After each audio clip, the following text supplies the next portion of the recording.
छठा अध्याय, विराट स्वरूप की विभूतियों का वर्णन। ब्रह्मा जी कहते हैं, उन्हीं विराट पुरुष के मुख से वाणी और उसके अधिष्ठात्र देवता अग्नि उत्पन्न हुए हैं। सातों छंद उनकी सात धातुओं से निकले हैं। मनुष्यों, पितरों और देवताओं के भोजन करने योग्य अमृतमय अन्न, सब प्रकार के रस, रसेंद्रिय और उसके अधिष्ठात्र देवता वरुण विराट पुरुष की जिह्वा से उत्पन्न हुए हैं। उनके नासा छिद्रों से प्राण, अपान, व्यान, उदान और समान, ये पांचों प्राण और वायु तथा घ्राणेन्द्रिय से अश्वनी कुमार समस्त औषधियां एवं साधारण तथा विशेष गंध उत्पन्न हुए हैं। उनकी नितेंद्रिय रूप और तेज की तथा नेत्र गोलक स्वर्ग और सूर्य की जन्मभूमि है। समस्त दिशाएं और पवित्र करने वाले तीर्थ कानों से तथा आकाश और शब्द श्रोतेंद्रिय से निकलते हैं। उनका शरीर संसार की सभी वस्तुओं के सार भाग तथा सौंदर्य का खजाना है। सारे यज्ञ, स्पर्श और वायु उनकी त्वचा से निकलते हैं। उनके रोम सभी उद्भिज पदार्थों के जन्म स्थान है, अथवा केवल उन्हीं के जिनसे यज्ञ संपन्न होते हैं। उनके केश, दाढ़ी, मूछ और नखों से मेघ, बिजली, शिला एवं लोहा आदि धातुएं तथा भुजाओं से प्राय संसार की रक्षा करने वाले लोकपाल प्रकट हुए हैं। उनका चलना फिरना भू, भुव, स्व तीनों लोकों का आश्रय है। उनके चरण कमल प्राप्त की रक्षा करते हैं और भयों को भगा देते हैं तथा समस्त कामनाओं की पूर्ति उन्हीं से होती है। विराट पुरुष का लिंग जल, वीर्य, सृष्टि, मेघ और प्रजापति का आधार है तथा उनके जनेन्द्रिय मैथुन जनित आनंद का उद्गम है। नारद जी विराट पुरुष की पायु, इंद्रिय, यम, मित्र और मल त्याग तथा गुदा द्वारा हिंसा, निश्रति, मृत्यु और नरक का उत्पत्ति स्थान है। उनकी पीठ से पराजय, अधर्म और अज्ञान, नाड़ियों से नद नदी और हड्डियों से पर्वतों का निर्माण हुआ है। उनके उदर में मूल प्रकृति, रस नाम की धातु तथा समुद्र, समस्त प्राणी और उनकी मृत्यु समाई हुई है।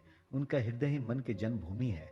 नारद, हम, तुम, धर्म, सनकादि, शंकर, विद्वान और अंतःकरण सब के सब उनके चित्त के आश्रित हैं। कहाँ तक गिनाए?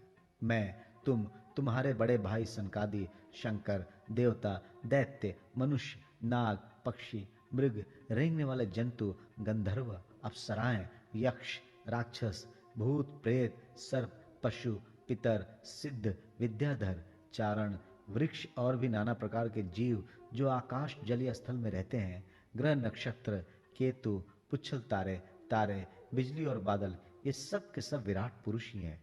ये संपूर्ण विश्व जो कुछ कभी था या होगा, सबको वो घेरे हुए है और उसके अंदर ये विश्व उसके केवल 10 अंगुल के परिमाण में ही स्थित है। जैसे सूर्य अपने मंडल को प्रकाशित करते हुए बाहर भी प्रकाश फैलाते हैं, वैसे ही पुराण पुरुष परमात्मा भी संपूर्ण विराट विग्रह को प्रकाशित करते हुए उसके बाहर भीतर सर्वत्र एक रस प्रकाशित हो रहे हैं। मुनिवर, जो कुछ मनुष्य की क्रिया और संकल्प से बनता है, उससे वो परे हैं और अमृत एवं अभय पद मोक्ष का स्वामी है। यही कारण है कि कोई भी उसकी महिमा का पार नहीं पा सकता। संपूर्ण लोक भगवान के एक पाद मात्र अंश मात्र है तथा उनके अंश मात्र लोकों में समस्त प्राणी निवास करते हैं। भूलोक, भूवलोक और स्वरलोक के ऊपर महरलोक है। उसके भी ऊपर जन, तप और सत्य लोकों में क्रमशः अमृत, क्षेम एवं अभय का नित्य निवास है। जन, तप और सत्य, इन तीनों लोकों में ब्रह्मचारी, वानप्रस्थ एवं सन्यासी निवास करते हैं। दीर्घकालीन ब्रह्मचर्य से रहित गृहस्थ भूलोक, भूवलोक और स्वर्लोक के भीतर ही निवास करते हैं। शास्त्रों में 2 मार्ग बतलाए गए हैं। एक अविद्या रूप कर्म मार्ग जो सकाम पुरुषों के लिए है, और दूसरा उपासना रूप विद्या का मार्ग जो निष्काम उपासकों के लिए है। मनुष्य दोनों में से किसी एक का आश्रय लेकर भोग प्राप्त कराने वाले दक्षिण मार्ग से अथवा मोक्ष प्राप्त कराने वाले उत्तर मार्ग से यात्रा करते हैं। किंतु पुरुषोत्तम भगवान दोनों के आधारभूत हैं। जैसे सूर्य अपनी किरणों से सबको प्रकाशित करते हुए भी सबसे अलग है, वैसे ही जिन परमात्मा से इस अंड की और पंचभूत, एकादश इंद्रिय एवं गुण में विराट की उत्पत्ति हुई है, वे प्रभु भी इन समस्त वस्तुओं के अंदर और उनके रूप में रहते हुए भी उनसे सर्वथा अतीत है। जिस समय इस विराट पुरुष के नाभि कमल से मेरा जन्म हुआ, उस समय इस पुरुष के अंगों के अतिरिक्त मुझे और कोई भी यज्ञ की सामग्री नहीं मिली। तब मैंने उनके अंगों में ही यज्ञ के पशु, यूप, स्तंभ, कुश, ये यज्ञ भूमि और यज्ञ की योग उत्तम काल की कल्पना की।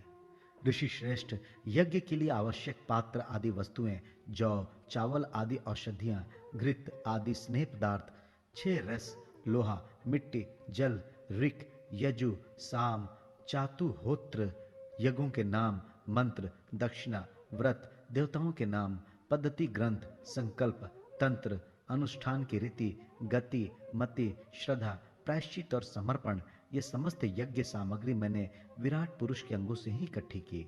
इस प्रकार विराट पुरुष के अंगों से ही सारी सामग्री का संग्रह करके मैंने उन्हीं सामग्रियों से उन यज्ञ पुरुष परमात्मा का यज्ञ के द्वारा यजन किया। तदनंतर तुम्हारे बड़े भाई इन 9 प्रजापतियों ने अपने चित्त को पूर्ण समाहित करके विराट एवं अंतर्यामी रूप से स्थिर उस पुरुष की आराधना की। इसके पश्चात समय समय पर मनु, ऋषि, पितर, देवता, दैत्य और मनुष्यों ने यज्ञों के द्वारा भगवान की आराधना की।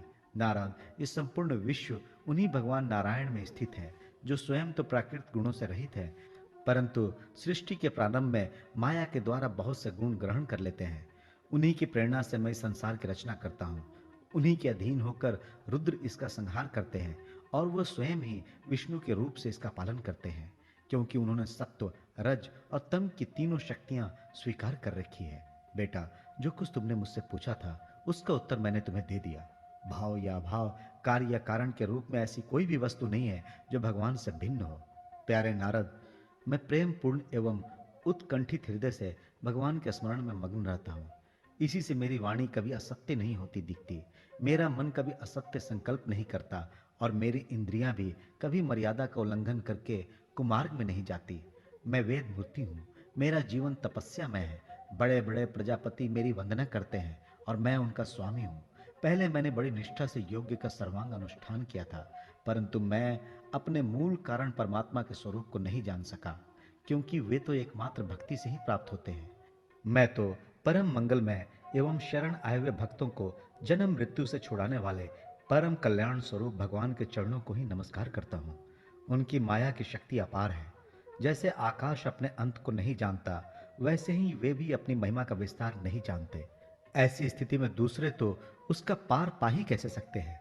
मैं, मेरे पुत्र, तुम लोग और शंकर जी भी उनके सत्य स्वरूप को नहीं जानते, तब दूसरे देवता तो उन्हें जान ही कैसे सकते हैं।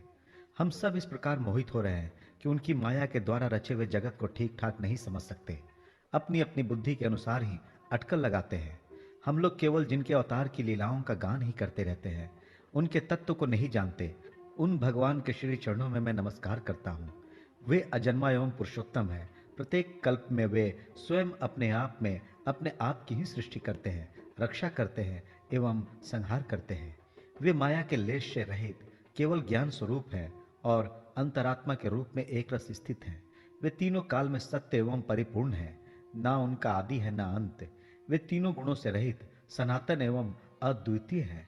नारद, महात्मा लोग जिस समय अपने अंतःकरण, इंद्रिय और शरीर को शांत कर लेते हैं, उस समय उनका साक्षात्कार करते हैं, परंतु जब असत्य पुरुषों के द्वारा कुतर्कों का जाल बिछाकर उनको ढक दिया जाता है, तब उनके दर्शन नहीं हो पाते। परमात्मा का पहला अवतार विराट पुरुष है। उसके सिवा काल, स्वभाव, कार्य, कारण, मन, पंचभूत, अहंकार, तीनों गुण, इंद्रिया, ब्रह्मांड, शरीर, उसका अभिमानी, स्थावर और जंगम जीव, सब के सब उस अनंत भगवान के ही रूप हैं। मैं, शंकर, विष्णु, दक्ष आदि ये प्रजापति, तुम और तुम्हारे जैसे अन्य भक्त जन, स्वर्ग लोक के रक्षक, पक्षियों के राजा, मनुष्य लोक के राजा, नीचे के लोकों के राजा, गंधर्व, विद्याधर और चारणों के अधिनायक, यक्ष, राक्षस, सांप और नागों के स्वामी, महर्षि, पितृपति, दैतेंद्र, सिद्धेश्वर, दानवराज और भी प्रेत, पिशाच, भूत, कुष्मांड, जल जंतु, मृग एवं पक्षियों के स्वामी एवं संसार में और भी जितनी वस्तुएं ऐश्वर्य, तेज, इंद्रिय बल, मनोबल, शरीर बल या क्षमा से युक्त हैं, अथवा जो भी विशेष सौंदर्य, लज्जा, वैभव तथा विभूति से युक्त हैं, एवं जितनी भी वस्तुएं अद्भुत वर्ण वाली, रूपवान या अरूप है, वे सब के सब परम तत्व में भगवत स्वरूप ही हैं। नारद, इनके सिवा परम पुरुष, परमात्मा के परम पवित्र एवं प्रधान प्रधान लीलावतार भी शास्त्रों में वर्णित है। उनका मैं क्रमशः वर्णन करता हूँ। उनके चरित्र सुनने में बड़े मधुर एवं श्रवण इंद्रिय के दोषों को दूर करने वाले हैं। तुम सावधान होकर उनका रस लो। 7वां अध्याय, भगवान की लीलावतारों की कथा। ब्रह्मा जी कहते हैं, अनंत भगवान ने प्रलय के जल में डूबी हुई पृथ्वी का उद्धार करने के लिए समस्त यज्ञ में वराह शरीर ग्रहण किया था। आदि दैत्य हिरण्याक्ष जल के अंदर ही लड़ने के लिए उनके सामने आया। जैसे इंद्र ने अपने वज्र से पर्वतों के पंख काट डाले थे, वैसे ही वराह भगवान ने अपनी दाढ़ों से उसके टुकड़े टुकड़े कर दिए। फिर उन्हीं प्रभु ने रुचि नामक प्रजापति की पत्नी आकुति के गर्भ से सुयज्ञ के रूप में अवतार ग्रहण किया।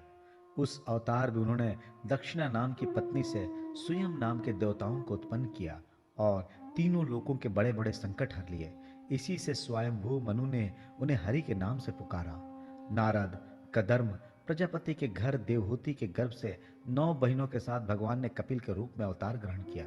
उन्होंने अपनी माताओं को उस आत्मज्ञान का उपदेश किया जिससे वे इस जन्म में अपने हृदय के संपूर्ण मल, तीनों गुणों की आसक्ति का सारा कीचड़ धोकर कपिल भगवान के वास्तविक स्वरूप को प्राप्त हो गई। महर्षि अत्रि भगवान को पुत्र रूप में प्राप्त करना चाहते थे। उन पर प्रसन्न होकर भगवान ने उनसे एक दिन कहा कि मैंने अपने आप को तुम्हें दे दिया। इसी से अवतार लेने पर भगवान का नाम दत्त, दत्तात्रेय पड़ा। उनके चरण कमलों के पराग से अपने शरीर को पवित्र करके राजा यदु और सहस्त्रार्जुन आदि ने योग की भोग और मोक्ष दोनों ही सिद्धियां प्राप्त की। नारद, सृष्टि के प्रारंभ में मैंने विविध लोकों को रचने की इच्छा से तपस्या की। मेरे उस अखंड तप से प्रसन्न होकर उन्होंने तप अर्थ वाले सन नाम से युक्त होकर सनक, सनंदन, सनातन और संतत्व कुमार के रूप में अवतार ग्रहण किया। इस अवतार में उन्होंने प्रलय के कारण पहले कल्प के भूले हुए आत्मज्ञान का ऋषियों के प्रति यथावत उपदेश किया, जिससे उन लोगों ने तत्काल परम तत्व का अपने हृदय में साक्षात्कार कर लिया। धर्म की पत्नी दक्ष कन्या मूर्ति के गर्भ से वे नर नारायण के रूप में प्रकट हुए। उनकी तपस्या का प्रभाव उन्हीं के जैसा है। इंद्र की भेजी हुई काम की सेना अप्सराएं उनके सामने जाते ही अपना स्वभाव खो बैठी। वे अपने हाव भाव से उन आत्म स्वरूप भगवान की तपस्या में विघ्न नहीं डाल सके। नारद, शंकर आदि महानुभाव अपनी रोष भरी दृष्टि से कामदेव को जला देते हैं, परंतु अपने आप को जलाने वाले असह्य क्रोध को वो नहीं जला पाते। वही क्रोध नर नारायण के निर्मल हृदय में प्रवेश करने के पहले ही डर के मारे कांप जाता है। फिर भला उनके हृदय में काम का प्रवेश तो हो ही कैसे सकता है। अपने पिता राजा उत्तानपाद के पास बैठे हुए 5 वर्ष के बालक ध्रुव को उनकी सौतेली माता सुरुचि ने अपने वचन वाणों से वेद दिया था। इतनी छोटी अवस्था होने पर भी वे उस ग्लानि से तपस्या करने के लिए वन में चले गए। उनकी प्रार्थना से प्रसन्न होकर भगवान प्रकट हुए और उन्होंने ध्रुव को ध्रुव पद का वरदान दिया। आज भी ध्रुव के ऊपर नीचे प्रदक्षिणा करते हुए दिव्य महर्षिगण उनकी स्तुति करते रहते हैं।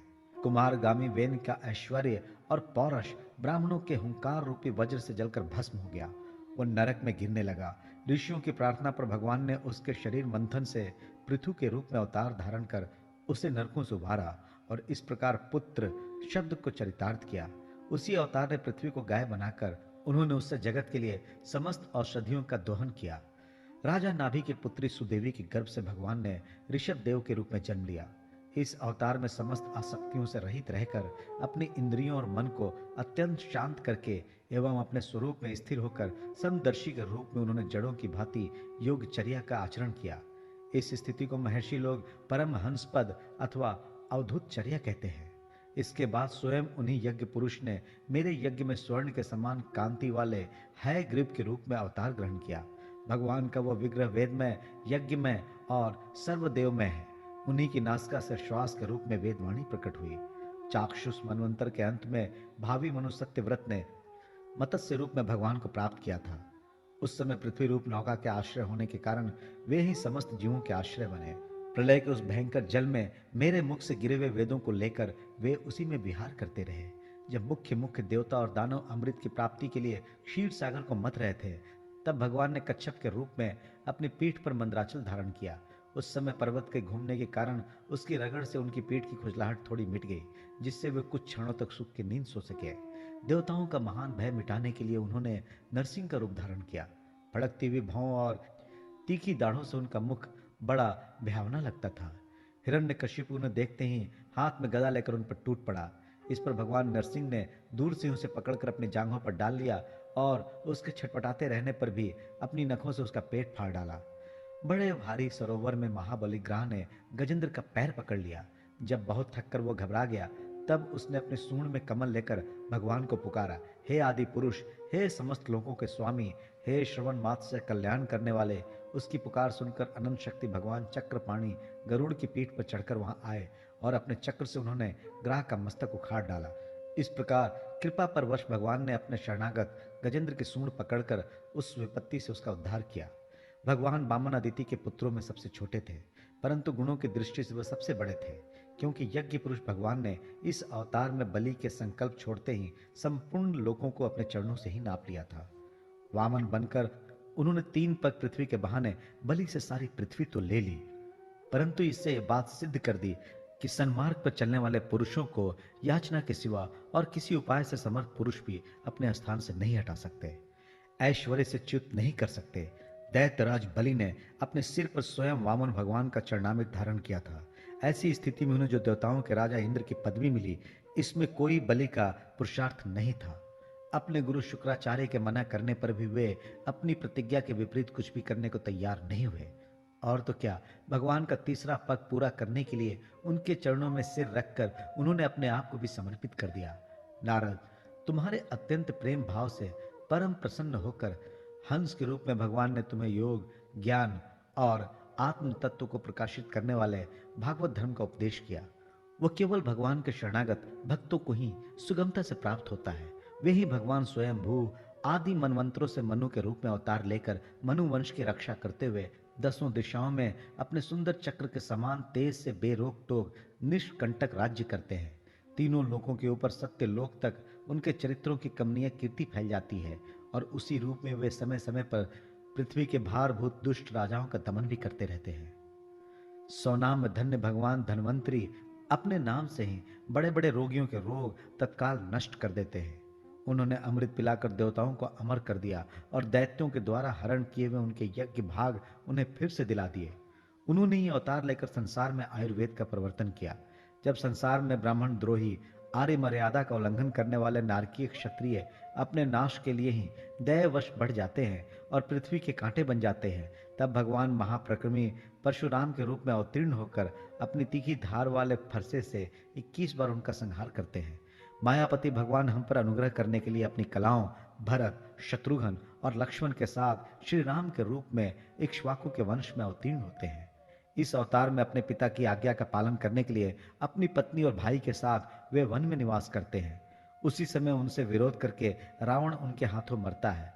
त्रिपुर विमान को जलाने के लिए उद्धत शंकर के समान जिस समय भगवान राम शत्रु की नगरी लंका को भस्म करने के लिए समुद्र तट पर पहुंचते हैं, उस समय सीता के वियोग के कारण बढ़ी हुई क्रोधाग्नि से उनकी आंखें इतनी लाल हो जाती है कि उनकी दृष्टि से ही समुद्र के मगरमच्छ, सांप और ग्रह आदि जीव जलने लगते हैं और भय से थर थर कांपता हुआ समुद्र झटपट उन्हें मार्ग दे देता है।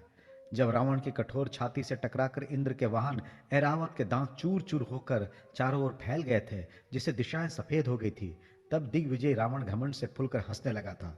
वही रावण जब श्री रामचंद्र की पत्नी सीता जी को चुरा कर ले जाता है और लड़ाई के मैदान में उनसे लड़ने के लिए गर्वपूर्वक आता है, तब भगवान श्री राम के धनुष की टंकार से ही उसका घमंड प्राणों के साथ साथ तक्षण विलीन हो जाता है। जिस समय झुंड के झुंड दैत्य पृथ्वी को रौंद डालेंगे, उस समय उसका भार उतारने के लिए भगवान अपने सफेद और काले केश से बलराम और श्री कृष्ण के रूप में कलावतार ग्रहण करेंगे। वे अपनी महिमा को प्रकट करने वाले इतने अद्भुत चरित्र करेंगे कि संसार के मनुष्य उनकी लीलाओं का रहस्य बिल्कुल नहीं समझ सकेंगे।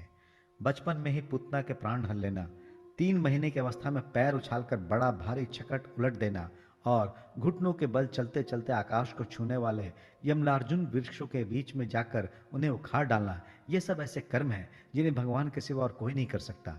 जब कालिये नाग के विष से दूषित होकर यमुना जल पीकर बछड़े और गोप बालक मर जाएंगे, तब वे अपनी सुधामयी कृपा दृष्टि की वर्षा से ही उन्हें जीवित कर देंगे और यमुना जल को शुद्ध करने के लिए वे उसमें विहार करेंगे तथा विष शक्ति से जीभ लपलपाते हुए कालिये नाग को वहां से निकाल देंगे। उस दिन रात को जब सब लोग वहीं यमुना तट पर सो जाएंगे और दावाग्नि से आसपास मूंज का वन चारों ओर से जलने लगेगा, तब बलराम जी के साथ वे प्राण संकट में पड़े हुए वज्रवासियों को उनकी आंखें बंद कराकर उस अग्नि से बचा लेंगे। उनकी ये लीला भी अलौकिक ही होगी। उनकी शक्ति वास्तव में अचिंत्य है। उनकी माता उन्हें बांधने के लिए जो जो रस्सी लाएंगी, वही उनके उदर में पूरी नहीं पड़ेगी, 2 अंगुल छोटी की छोटी ही रह जाएंगी तथा जम्हाई लेता हुआ श्री कृष्ण के मुख में 14 भुवन देखकर पहले तो यशोदा भयभीत हो जाएंगी, परंतु फिर वे संभल जाएंगी। वे नंद बाबा को अजगर के भय से और वरुण के पास से छुड़ाएंगे। मैं दानव का पुत्र व्योमासुर जब गोप बालों को पहाड़ की गुफाओं में बंद कर देगा, तब वे उन्हें भी वहां से बचा लाएंगे। गोकुल के लोगों को जो दिन भर तो काम धंधों में व्याकुल रहते हैं और रात को अत्यंत थक कर सो जाते हैं, साधनाहीन होने पर भी वे अपने परम धाम में ले जाएंगे। निष्पाप नारद, जब श्री कृष्ण की सलाह से गोप लोग इंद्र का यज्ञ बंद कर देंगे, तब इंद्र व्रजभूमि का नाश करने के लिए चारों ओर से मूसलाधार वर्षा करने लगेंगे। उससे उनकी तथा उनके पशुओं की रक्षा करने के लिए भगवान कृपा परवश हो 7 वर्ष की अवस्था में ही 7 दिनों तक गोवर्धन पर्वत को एक ही हाथ से छत्रक पुष्प कुकुर बुत्ते की तरह खेल खेल में ही धारण किए रहेंगे। वृंदावन में विहार करते हुए रास करने की इच्छा से वे रात के समय, जब चंद्रमा की उज्जवल चांदनी चारों ओर छिटक रही होंगी, अपनी बांसुरी पर मधुर संगीत की लंबी तान छेड़ेंगे। उससे प्रेम विवश होकर आई हुई गोपियों को जब कुबेर का सेवक शंखचूर हरण कर लेगा, तब वे उसका सिर उतार लेंगे। और भी बहुत से प्रलंबासुर, धेनुकासुर, बकासुर, केशी, अरिष्टासुर आदि दैत्य, चाणूर आदि पहलवान, कुवलियापीठ हाथी, कंस, कालयवन, भौमासुर, मिथ्या वासुदेव, शाल्व, द्विवद वानर, बलवल, दंतवक्त्र, शंबरासुर, विदुरथ और रुक्मी आदि तथा कंबोज, मत्स्य, कुरु, कैकय और सुंजय आदि देशों के राजा लोग एवं जो भी योद्धा धनुष धारण करके युद्ध के मैदान में सामने आएंगे, वे सब बलराम, भीमसेन और अर्जुन आदि नामों की आड़ में स्वयं भगवान के द्वारा मारे जाकर उन्हीं के धाम में चले जाएंगे। समय के फेर से लोगों की समझ कम हो जाती है, आयु भी कम होने लगती है। उस समय जब भगवान देखते हैं कि अब ये लोग मेरे तत्व को बतलाने वाली वेद वाणी को समझने में असमर्थ होते जा रहे हैं, तब प्रत्येक कल्प में सत्यवती के गर्भ से व्यास के रूप में प्रकट होकर वे वेद रूपी वृक्ष का विभिन्न शाखाओं के रूप में विभाजन कर देते हैं। देवताओं के शत्रु दैत्य लोग भी वेद मार्ग का सहारा लेकर मैं दानव के बनाए हुए अदृश्य वेग वाले नगरों में रहकर लोगों का सत्यानाश करने लगेंगे। तब भगवान लोगों की बुद्धि में मोह और अत्यंत लोभ उत्पन्न करने वाला वेश धारण करके बुद्धि के रूप में बहुत से उपधर्मों का उपदेश करेंगे। कलयुग के अंत में जब सत्पुरुषों के घर भी भगवान की कथा होने में बाधा पड़ने लगेगी, ब्राह्मण, क्षत्रिय तथा वैश्य पाखंडी और शूद्र राजा हो जाएंगे। यहाँ तक कि कहीं भी स्वाहा, स्वधा और वष्टकार की ध्वनि देवता पितरों के यज्ञ श्राद्ध की बात तक नहीं सुनाई पड़ेगी। तब कलयुग का शासन करने के लिए भगवान कल की अवतार ग्रहण करेंगे। जब संसार की रचना का समय होता है, तब तपस्या 9 प्रजापति, मरीचि आदि ऋषि और मेरे रूप में जब सृष्टि की रक्षा का समय होता है, तब धर्म, विष्णु, मनु, देवता और राजाओं के रूप में, तथा जब सृष्टि के प्रलय का समय होता है, तब अधर्म, रुद्र तथा क्रोधवश नाम के सर्प एवं दैत्य आदि के रूप में सर्वशक्तिमान भगवान की माया विभूतियां ही प्रकट होती हैं। अपनी प्रतिभा के बल से पृथ्वी के एक एक धूलि कण को गिन चुकने पर भी जगत में कौन ऐसा पुरुष है जो भगवान की शक्तियों की गणना न कर सके। जब वे त्रिविक्रम अवतार लेकर त्रिलोकी को नाप रहे थे, उस समय उनके चरणों के अदम्य वेग से प्रकृति रूप अंतिम आवरण से लेकर सत्यलोक तक का सारा ब्रह्मांड कांपने लगा था। तब उन्होंने ही अपनी शक्ति से उसे स्थिर किया था। समस्त सृष्टि की रचना और संहार करने वाली माया उनकी एक शक्ति है। ऐसी ऐसी अनंत शक्तियों के आश्रय उनके स्वरूप को ना तो मैं जानता हूं और ना वे तुम्हारे बड़े भाई सनकादि हैं। फिर दूसरों का क्या कहना है। आदिदेव भगवान शेष सहस्त्र मुख से उनके गुणों का गायन करते आ रहे हैं, परंतु वे अब भी उसके अंत की कल्पना नहीं कर सके। जो निष्कपट भाव से अपना सर्वस्व और अपने आप को भी उनके चरण कमलों में निछावर कर देते हैं, उन पर वे अनंत भगवान स्वयं ही अपनी ओर से दया करते हैं और उनकी दया के पात्र ही उनके दुस्तर माया का स्वरूप जानते हैं और उसके पार चले जाते हैं। वास्तव में ऐसे पुरुष ही कुत्ते और सियारों ये मैं हूं और ये मेरा है ऐसा भाव नहीं करते।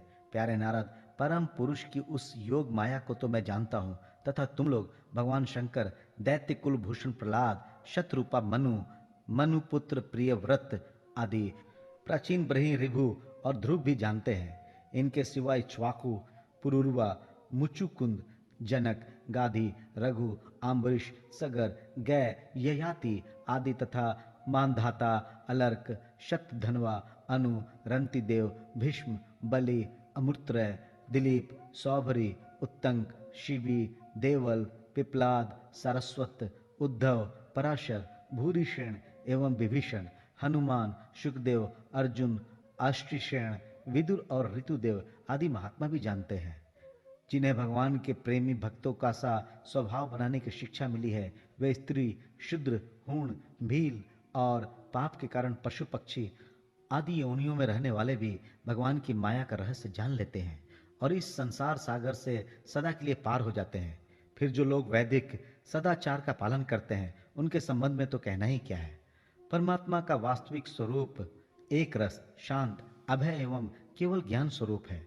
ना उसमें माया का मल है और ना तो उसके द्वारा रची हुई विषमताएं हैं।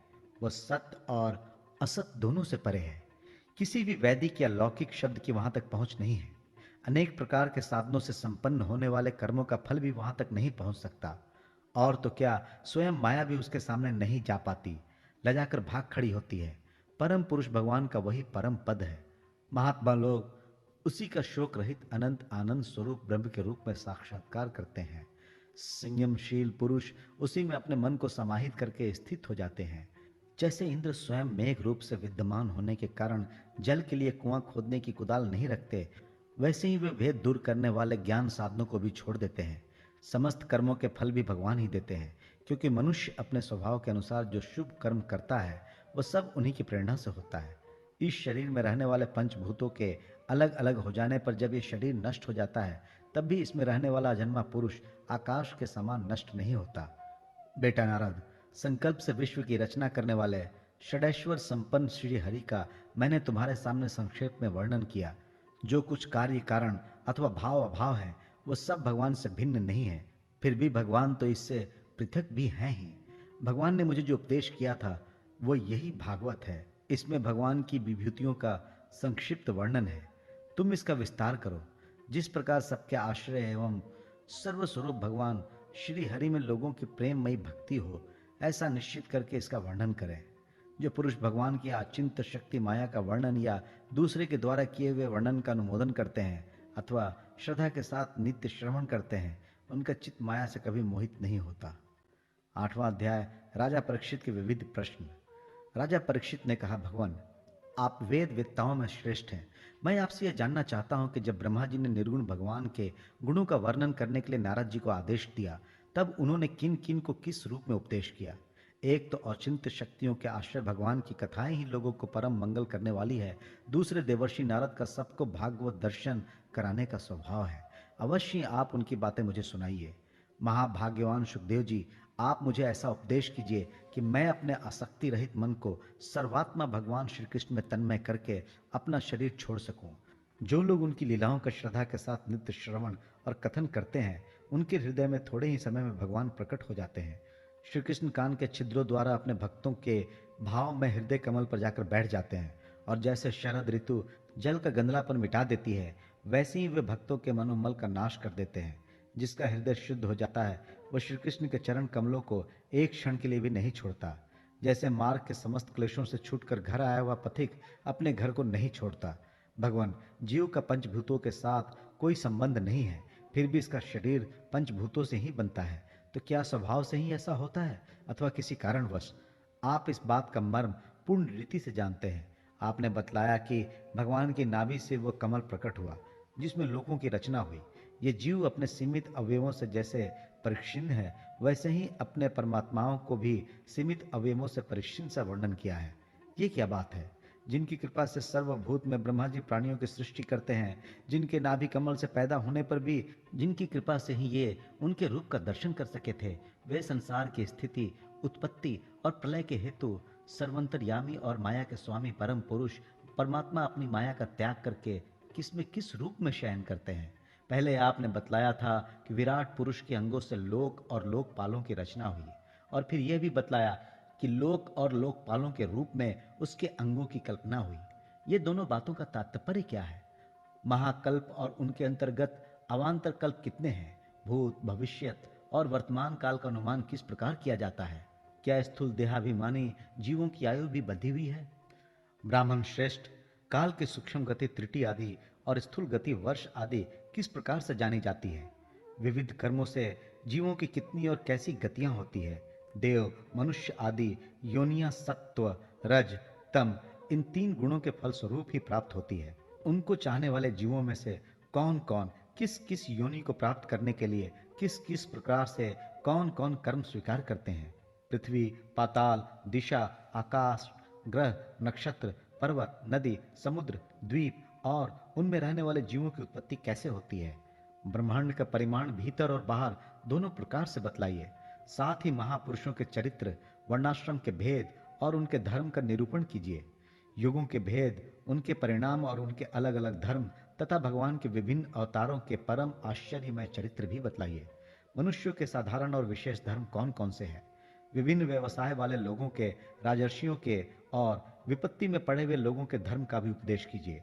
तत्वों की संख्या कितनी है, उनके स्वरूप और लक्षण क्या है, भगवान की आराधना की और अध्यात्म योग की विधि क्या है, योगेश्वरों को क्या क्या ऐश्वर्य प्राप्त होते हैं तथा अंत में उन्हें कौन सी गति मिलती है, योगियों का लिंग शरीर किस प्रकार भंग होता है, वेद, उपवेद, धर्मशास्त्र, इतिहास और पुराणों का स्वरूप एवं तात्पर्य क्या है, समस्त प्राणियों की उत्पत्ति, स्थिति और प्रलय कैसे होता है, बावली, कुआं खुदवाना आदि स्मार्त, यज्ञ यागादि वैदिक एवं काम्य कर्मों की तथा अर्थ धर्म काम के साधनों की विधि क्या है। प्रलय के समय जो जीव प्रकृति में लीन रहते हैं उनकी उत्पत्ति कैसे होती है, पाखंड की उत्पत्ति कैसे होती है, आत्मा के बंध मोक्ष का स्वरूप क्या है और वो अपने स्वरूप में किस प्रकार स्थित होता है। भगवान तो परम स्वतंत्र है, वे अपनी माया से किस प्रकार क्रीड़ा करते हैं और उसे छोड़कर साक्षी के समान उदासीन कैसे हो जाते हैं। भगवान, मैं ये सब आपसे पूछ रहा हूँ, मैं आपकी शरण में हूँ। महामुने, आप कृपा करके क्रमशः इनका तात्विक निरूपण कीजिए। इस विषय में आप स्वयंभू ब्रह्मा के समान परम प्रमाण हैं। दूसरे लोग तो अपनी पूर्व परंपरा से सुनी सुनाई बातों का ही अनुष्ठान करते हैं। ब्राह्मण, आप मेरी भूख प्यास की चिंता न करें। मेरे प्राण कुपित ब्राह्मण के शाप के अतिरिक्त और किसी कारण से निकल नहीं सकते, क्योंकि मैं आपके मुखार विंद से निकलने वाली भगवान की अमृतमयी लीला कथा का पान कर रहा हूँ। सूत जी कहते हैं, शौनकादि ऋषियों, जब राजा परीक्षित ने संतों की सभा में भगवान की लीला कथा सुनाने के लिए इस प्रकार प्रार्थना की, तब श्री सुखदेव जी को बड़ी प्रसन्नता हुई। उन्होंने उन्हें वही वेद तुल्य श्रीमद् भागवत महापुराण सुनाया जो ब्रह्म कल्प के आरंभ में स्वयं भगवान ने ब्रह्मा जी को सुनाया था। पांडु वन शिरोमणि परीक्षित ने उनसे जो जो प्रश्न किए थे वे उन सब का उत्तर क्रमशः देने लगे। 9वां अध्याय, ब्रह्मा जी का भगवत धाम दर्शन और भगवान के द्वारा उन्हें चतुश्लोकी भागवत का उपदेश। श्री सुखदेव जी ने कहा, परीक्षित, जैसे स्वप्न में देखे जाने वाले पदार्थों के साथ उसे देखने वाले का कोई संबंध नहीं होता, वैसे ही देहादि से अतीत अनुभव स्वरूप आत्मा का माया के बिना दृश्य पदार्थों के साथ कोई संबंध नहीं हो सकता। विविध रूप वाली माया के कारण वो विविध रूप वाला प्रतीत होता है और जब उसके गुणों में रम जाता है तब ये मैं हूं, ये मेरा है, इस प्रकार मानने लगता है। किंतु जब ये गुणों को क्षुब्ध करने वाला काल और मोह उत्पन्न करने वाली माया इन दोनों से परे अपने अनंत स्वरूप में मोह रहित होकर रमण करने लगता है, आत्माराम हो जाता है, तब ये मैं मेरा का भाव छोड़कर पूर्ण उदासीन गुणातीत हो जाता है। ब्रह्मा जी की निष्कपट तपस्या से प्रसन्न होकर भगवान ने उन्हें अपने रूप का दर्शन कराया और आत्म तत्व के ज्ञान के लिए उन्हें परम सत्य परमार्थ वस्तु का उपदेश किया। वही बात मैं तुम्हें सुनाता हूँ। तीनों लोकों के परम गुरु आदि देव ब्रह्मा जी अपने जन्म स्थान कमल पर बैठकर सृष्टि करने की इच्छा से विचार करने लगे, परंतु जिस ज्ञान दृष्टि से सृष्टि का निर्माण हो सकता था और जो सृष्टि व्यापार के लिए वांछनीय है, वही दृष्टि उन्हें प्राप्त नहीं हुई। एक दिन वो यही चिंता कर रहे थे कि प्रलय के समुद्र में उन्होंने व्यंजनों के 16वें एवं 21वें अक्षर त तथा प को तप तप तप करो इस प्रकार 2 बार सुना। परीक्षित, महात्मा लोग इस तप को ही त्यागियों का धन मानते हैं। ये सुनकर ब्रह्मा जी ने वक्ता को देखने की इच्छा से चारों ओर देखा, परंतु वहां दूसरा कोई दिखाई न पड़ा।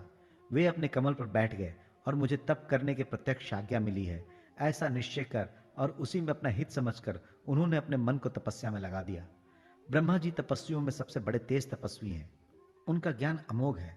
उन्होंने उस समय 1 सहस्त्र दिव्य वर्ष पर्यंत एकाग्रचित्त से अपने प्राण, मन, कर्मेंद्रिय और ज्ञानेंद्रियों को वश में करके ऐसी तपस्या की जिससे वे समस्त लोकों को प्रकाशित करने में समर्थ हो सके। उनकी तपस्या से प्रसन्न होकर भगवान ने उन्हें अपना वो लोक दिखाया जो सबसे श्रेष्ठ है और जिससे परे कोई दूसरा लोक नहीं है। उस लोक में किसी भी प्रकार के क्लेश, मोह और भय नहीं है। जिन्हें कभी एक बार भी उसके दर्शन का सौभाग्य प्राप्त हुआ है, वे देवता बार बार उसकी स्तुति करते रहते हैं। वहां रजोगुण, तमोगुण और इनसे मिला हुआ सत्व गुण भी नहीं है। वहां न काल की दाल गलती है और न माया ही कदम रख सकती है। फिर माया के बाल बच्चे तो जा ही कैसे सकते हैं।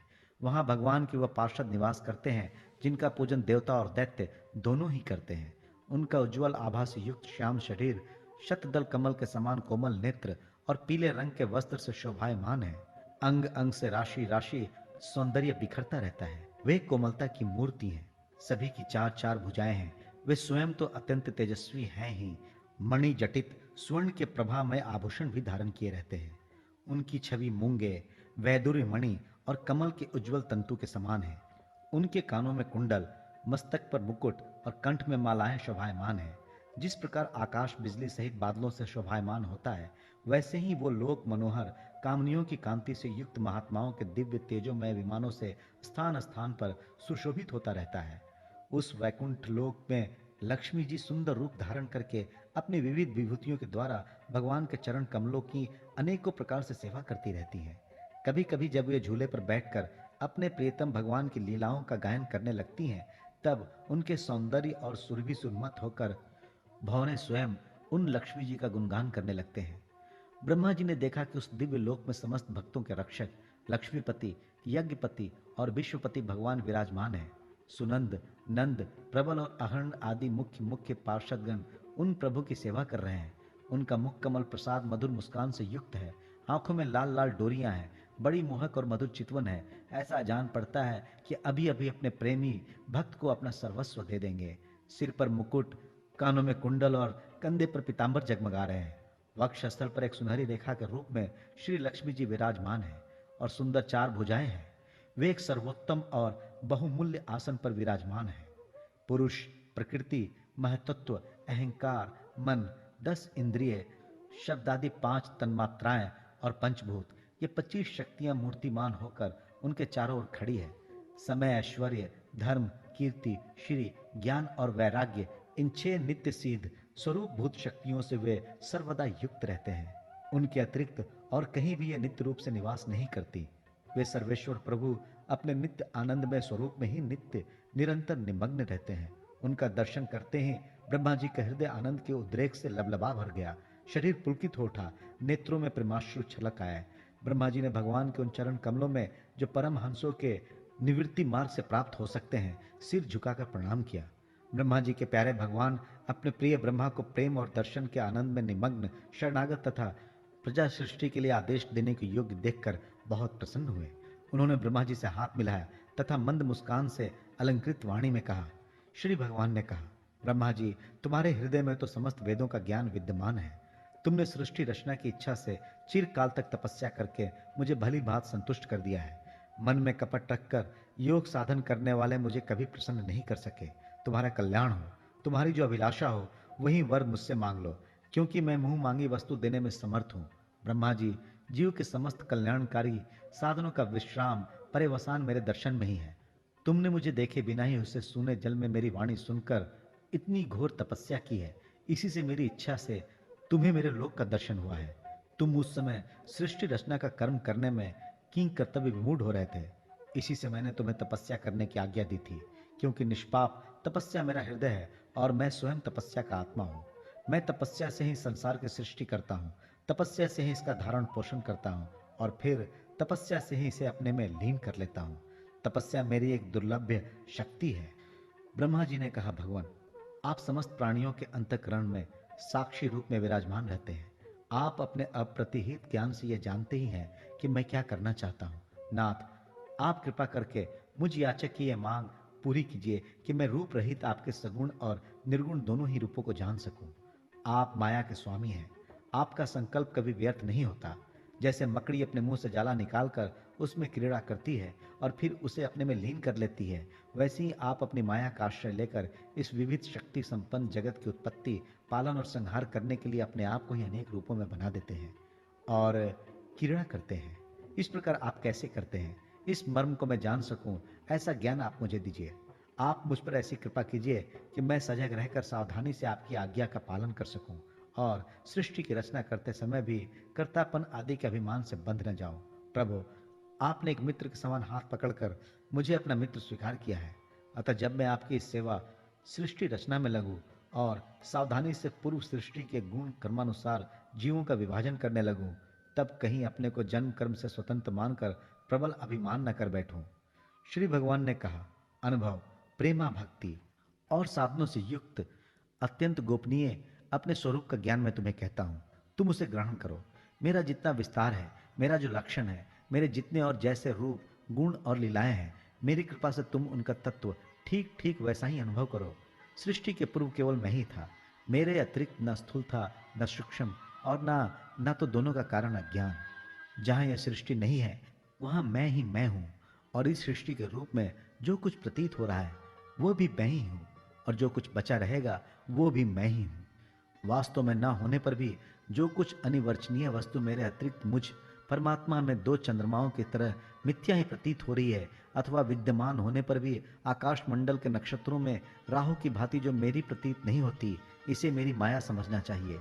जैसे प्राणियों के पंचभूत रचित छोटे बड़े शरीरों में आकाशादि पंच महाभूत उन शरीरों के कार्य रूप से निर्मित होने के कारण प्रवेश करते भी हैं और पहले से ही उन स्थानों और रूपों में कारण रूप से विद्यमान रहने के कारण प्रवेश भी नहीं करते, वैसे ही उन प्राणियों के शरीर की दृष्टि से मैं उनमें आत्मा के रूप में प्रवेश किए हुए हूँ, और आत्म दृष्टि से अपने अतिरिक्त और कोई वस्तु ना होने के कारण उनमें प्रविष्ट नहीं भी हूँ। ये ब्रह्म नहीं, ये ब्रह्म नहीं, इस प्रकार निषेध की पद्धति से और ये ब्रह्म है, ये ब्रह्म है, इस अन्वय की पद्धति से यह सिद्ध होता है कि सर्वातीत एवं सर्वस्वरूप भगवान ही सर्वदा और सर्वत्र स्थित है। वही वास्तविक तत्व है। जो आत्मा अथवा परमात्मा तत्व जानना चाहते हैं, उन्हें केवल इतना ही जानने की आवश्यकता है। ब्रह्मा जी, तुम अविचल समाधि के द्वारा मेरे इस सिद्धांत में पूर्ण निष्ठा कर लो। इससे तुम्हें कल्प कल्प में विविध प्रकार की सृष्टि रचना करते रहने पर भी कभी मोह नहीं होगा। श्री सुखदेव जी कहते हैं, लोक पितामह ब्रह्मा जी को इस प्रकार उपदेश देकर अजन्मा भगवान ने उनके देखते ही देखते अपने उसी रूप को छिपा लिया। जब सर्वभूत स्वरूप ब्रह्मा जी ने देखा कि भगवान ने अपने इंद्रिय गोचर स्वरूप को हमारे नेत्रों के सामने से हटा लिया है, तब उन्होंने अंजलि बांधकर उन्हें प्रणाम किया और पहले कल्प में जैसी सृष्टि थी, इसी रूप में इस विश्व की रचना की। एक बार धर्मपति प्रजापति ब्रह्मा जी ने सारी जनता का कल्याण हो, अपने स्वार्थ की पूर्ति के लिए विधि पूर्वक यम नियमों का धारण किया। उस समय उनके पुत्रों में सबसे प्रिय परम भक्त देवर्षि नारद जी ने मायापति भगवान की माया का तत्व जानने की इच्छा से बड़े संयम, विनय और सभ्यता से अनुगत होकर उनकी सेवा की, और उन्होंने सेवा से ब्रह्मा जी को बहुत ही संतुष्ट कर लिया।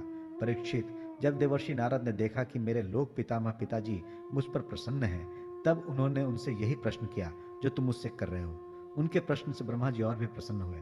फिर उन्होंने ये 10 लक्षण वाला भागवत पुराण अपने पुत्र नारद को सुनाया, जिसका स्वयं भगवान ने उन्हें उपदेश किया था। परीक्षित, जिस समय मेरे परम तेजस्वी पिता सरस्वती के तट पर बैठकर परमात्मा के ध्यान में मग्न थे, उस समय देवर्षि नारद जी ने वही भागवत उन्हें सुनाया। तुमने मुझसे जो ये प्रश्न किया है कि विराट पुरुष से इस जगत की उत्पत्ति कैसे हुई, तथा दूसरे जो भी बहुत से प्रश्न किए हैं, उन सब का उत्तर मैं उसी भागवत पुराण के रूप में देता हूँ। 10वां अध्याय, भागवत के 10 लक्षण। श्री सुखदेव जी कहते हैं, परीक्षित, भागवत पुराण में सर्ग, विसर्ग, स्थान, पोषण, उति, मनवंतर, ईशानु कथा, निरोध, मुक्ति और आश्रय, इन 10 विषयों का वर्णन है। इनमें जो 10वां आश्रय तत्व है, उसी का ठीक ठीक निश्चय करने के लिए कहीं श्रुति से, कहीं तात्पर्य से और कहीं दोनों के अनुकूल अनुभव से महात्माओं ने अन्य 9 विषयों का बड़ी सुगम रीति से वर्णन किया है। ईश्वर की प्रेरणा से गुणों में क्षोभ होकर रूपांतर होने से जो आकाशादि पंचभूत, शब्दादि तन्मात्राएं, इंद्रियां, अहंकार और महत्त्व की उत्पत्ति होती है, उसको सर्ग कहते हैं। उस विराट पुरुष से उत्पन्न ब्रह्मा जी के द्वारा जो विभिन्न चराचर सृष्टियों का निर्माण होता है, उसका नाम है विसर्ग। प्रतिपद नाश की ओर बढ़ने वाली सृष्टि को एक मर्यादा में स्थिर रखने से भगवान विष्णु की जो श्रेष्ठता सिद्ध होती है, उसका नाम स्थान है। अपने द्वारा सुरक्षित सृष्टि में भक्तों के ऊपर उनकी जो कृपा होती है, उसका नाम है पोषण। मनवंतरों के अधिपति जो भगवत भक्ति और प्रजापालन रूप शुद्ध धर्म का अनुष्ठान करते हैं, उसे मनवंतर कहते हैं। जीवों की वे वासनाएं जो कर्म के द्वारा उन्हें बंधन में डाल देती हैं, उति नाम से कही जाती हैं। भगवान के विभिन्न अवतारों के और उनके प्रेमी भक्तों के विविध आख्यानों से युक्त गाथाएं ईश कथा है। जब भगवान योग निद्रा स्वीकार करके शयन करते हैं, तब इस जीव का अपनी उपाधियों के साथ उसमें लीन हो जाना निरोध है। अज्ञान कल्पित कर्तृत्व, भोक्तृत्व आदि अनात्म भाव का परित्याग करके अपने वास्तविक स्वरूप परमात्मा में स्थित होना ही मुक्ति है। परीक्षित, इस चराचर जगत की उत्पत्ति और प्रलय जिस तत्व से प्रकाशित होते हैं वो परम ब्रह्म ही आश्रय है। शास्त्रों में उसी को परमात्मा कहा गया है। जो नेत्र आदि इंद्रियों का अभिमानी दृष्टा जीव है वही इंद्रियों के अधिष्ठात्र देवता सूर्य आदि के रूप में भी है, और जो नेत्र गोलक आदि से युक्त दृश्य देह है वही उन दोनों को अलग अलग करता है। इन तीनों में यदि एक का भी अभाव हो जाए तो दूसरे दो की उपलब्धि नहीं हो सकती। अतः जो इन तीनों को जानता है वो परमात्मा ही है। सबका अधिष्ठान आश्रय तत्व है, उसका आश्रय वो स्वयं ही है, दूसरा कोई नहीं। जब पूर्वोक्त विराट पुरुष ब्रह्मांड को फोड़कर निकला तब वो अपने रहने का स्थान ढूंढने लगा, और स्थान की इच्छा से इस शुद्ध संकल्प पुरुष ने अत्यंत पवित्र जल की सृष्टि की। विराट पुरुष रूप नर से उत्पन्न होने के कारण ही जल का नाम नार पड़ा, और उस अपने उत्पन्न किए हुए नार में वो पुरुष 1000 वर्षों तक रहा। इसी से उसका नाम नारायण हुआ। उन नारायण भगवान की कृपा से द्रव्य, कर्म, काल, स्वभाव और जीव आदि की सत्ता है। उनकी उपेक्षा कर देने पर और किसी का अस्तित्व नहीं रहता। उन अद्वितीय भगवान नारायण ने योग निद्रा से जगकर अनेक होने की इच्छा की। तब अपनी माया से उन्होंने अखिल ब्रह्मांड के बीज स्वरूप अपने स्वर्ण में वीर को 3 भागों में विभक्त कर दिया, आदिदेव, अध्यात्म और अधिभूत। परीक्षित, विराट पुरुष का एक ही वीर 3 भागों में कैसे विभक्त हुआ सो सुनो। विराट पुरुष के हिलने डुलने पर उनके शरीर में रहने वाले आकाश से इंद्रिय बल, मनोबल और शरीर बल की उत्पत्ति हुई। उनसे इन सब का राजा प्राण उत्पन्न हुआ। जैसे सेवक अपने स्वामी राजा के पीछे पीछे चलते हैं, वैसे ही सबके शरीर में प्राण के प्रबल रहने पर ही सारी इंद्रियां प्रबल रहती हैं, और जब वो सुस्त पड़ जाता है तब सारी इंद्रियां भी सुस्त हो जाती हैं। जब प्राण जोर जोर से आने जाने लगा तब विराट पुरुष को मुख्य प्यास का अनुभव हुआ। खाने पीने की इच्छा करते ही सबसे पहले उनके शरीर में मुख प्रकट हुआ। मुख से तालु और तालु से रसेंद्रिया प्रकट हुई। इसके बाद अनेक प्रकार के रस उत्पन्न हुए जिन्हें रसना ग्रहण करती है। जब उनकी इच्छा बोलने की हुई तब वाक इंद्रिय, उसके अधिष्ठात्र देवता अग्नि और उनका विषय बोलना, ये तीनों प्रकट हुए। इसके बाद बहुत दिनों तक उस जल में ही वे रुके रहे। श्वास के वेग से नासिका छिद्र प्रकट हो गए। जब उन्हें सूंघने की इच्छा हुई तब उनकी नाक घ्राणेन्द्रिय आकर बैठ गई, और उसके देवता गंध को फैलाने वाले वायुदेव प्रकट हुए। पहले उनके शरीर में प्रकाश नहीं था। फिर जब उन्हें अपने को तथा दूसरी वस्तुओं को देखने की इच्छा हुई तब नेत्रों के छिद्र, उनका अधिष्ठाता सूर्य और नेतेंद्रिय प्रकट हो गए। इन्हीं से रूप का ग्रहण होने लगा। जब वेद रूप ऋषि विराट पुरुष को स्तुतियों के द्वारा जगाने लगे तब उन्हें सुनने की इच्छा हुई। उसी समय कान, उनकी अधिष्ठात्र देवता दिशाएं और श्रोतेंद्रिय प्रकट हुई। इसी से शब्द सुनाई पड़ता है। जब उन्होंने वस्तुओं की कोमलता, कठिनता, हल्कापन, भारीपन, उष्णता और शीतलता आदि जाननी चाहिए तब उनके शरीर में चर्म प्रकट हुआ। पृथ्वी में से जैसे वृक्ष निकल आते हैं उसी प्रकार उस चर्म में रोएं पैदा हुए, और उसके भीतर बाहर रहने वाले वायु भी प्रकट हो गया। स्पर्श ग्रहण करने वाली त्वचा इंद्रिय भी साथ ही साथ शरीर में चारों ओर लिपट गई, और उससे उन्हें स्पर्श का अनुभव होने लगा। जब उन्हें अनेकों प्रकार के कर्म करने की इच्छा हुई तब उनके हाथ उगाए। उन हाथों में ग्रहण करने की शक्ति हस्तेंद्रिय तथा उनके अधिदेवता इंद्र प्रकट हुए, और दोनों के आश्रय से होने वाला ग्रहण रूप कर्म भी प्रकट हो गया। जब उन्हें अभिष्ट स्थान पर जाने की इच्छा हुई तब उनके शरीर में पैर उगाए। चरणों के साथ ही चरण इंद्रिय के अधिष्ठा रूप में वहां स्वयं यज्ञ पुरुष भगवान विष्णु स्थित हो गए, और उन्हीं में चलना रूप कर्म प्रकट हुआ। मनुष्य इसी चरणेन्द्रिय से चलकर यज्ञ सामग्री एकत्र करते हैं। संतान, रति और स्वर्ग भोग की कामना होने पर विराट पुरुष के शरीर में लिंग की उत्पत्ति हुई। उसमें उपस्थेंद्रिय और प्रजापति देवता तथा इन दोनों के आश्रय रहने वाले काम सुख का आविर्भाव हुआ। जब उन्हें मल त्याग की इच्छा हुई तब गुदा द्वार प्रकट हुआ। तत्पश्चात इसमें पायु इंद्रिय और मित्र देवता उत्पन्न हुए। उन्हीं दोनों के द्वारा मल त्याग की क्रिया संपन्न होती है। अपान मार्ग द्वारा एक शरीर से दूसरे शरीर में जाने की इच्छा होने पर नाभि द्वार प्रकट हुआ। उसमें अपान और मृत्यु देवता प्रकट हुए। इन दोनों के आश्रय से ही प्राण और अपान का विछोह यानी मृत्यु होती है। जब विराट पुरुष को अन्न जल ग्रहण करने की इच्छा हुई तब कोख, आंते और नाड़ियां उत्पन्न हुई। साथ ही कुक्षी के देवता समुद्र, नाड़ियों के देवता नदियां एवं तुष्टि और पुष्टि, ये दोनों उनके आश्रित विषय उत्पन्न हुए। जब उन्होंने अपने माया पर विचार करना चाहा तब हृदय की उत्पत्ति हुई। उसमें मन रूप इंद्रिय और मन से उसका देवता चंद्रमा तथा विषय कामना और संकल्प प्रकट हुए। विराट पुरुष के शरीर में पृथ्वी, जल और तेज से 7 धातुएं प्रकट हुई। त्वचा, चर्म, मांस, रुधिर, मेद, मज्जा और अस्थि। इस प्रकार आकाश, जल और वायु से प्राणों की उत्पत्ति हुई। श्रोत्रादि सब इंद्रिया शब्दादि विषयों को ग्रहण करने वाली है। वे विषय अहंकार से उत्पन्न हुए हैं। मन सब विकारों का उत्पत्ति स्थान है और बुद्धि समस्त पदार्थों का बोध कराने वाली है। मैंने भगवान के स्थूल स्वरूप का वर्णन तुम्हें सुनाया है। यह बाहर की ओर से पृथ्वी, जल, तेज, वायु, आकाश, अहंकार, महतत्व और प्रकृति, इन 8 आवरणों से घिरा हुआ है। इससे परे भगवान का अत्यंत सूक्ष्म रूप है। वो अव्यक्त, निर्विशेष, आदि, मध्य और अंत से रहित एवं नित्य है। वाणी और मन की वहां तक पहुंच नहीं है। मैंने तुम्हें भगवान के स्थूल और सूक्ष्म, व्यक्त और अव्यक्त जिन 2 रूपों का वर्णन सुनाया है, ये दोनों ही भगवान की माया के द्वारा रचित है। इसलिए विद्वान पुरुष इन दोनों को ही स्वीकार नहीं करते। वास्तव में भगवान निष्क्रिय हैं। अपनी शक्ति से ही वे सक्रिय बनते हैं। फिर तो वे ब्रह्मा का यह विराट रूप धारण करके वाच्य और वाचक, शब्द और उसके अर्थ के रूप में प्रकट होते हैं और अनेकों नाम, रूप तथा क्रियाएं स्वीकार करते हैं।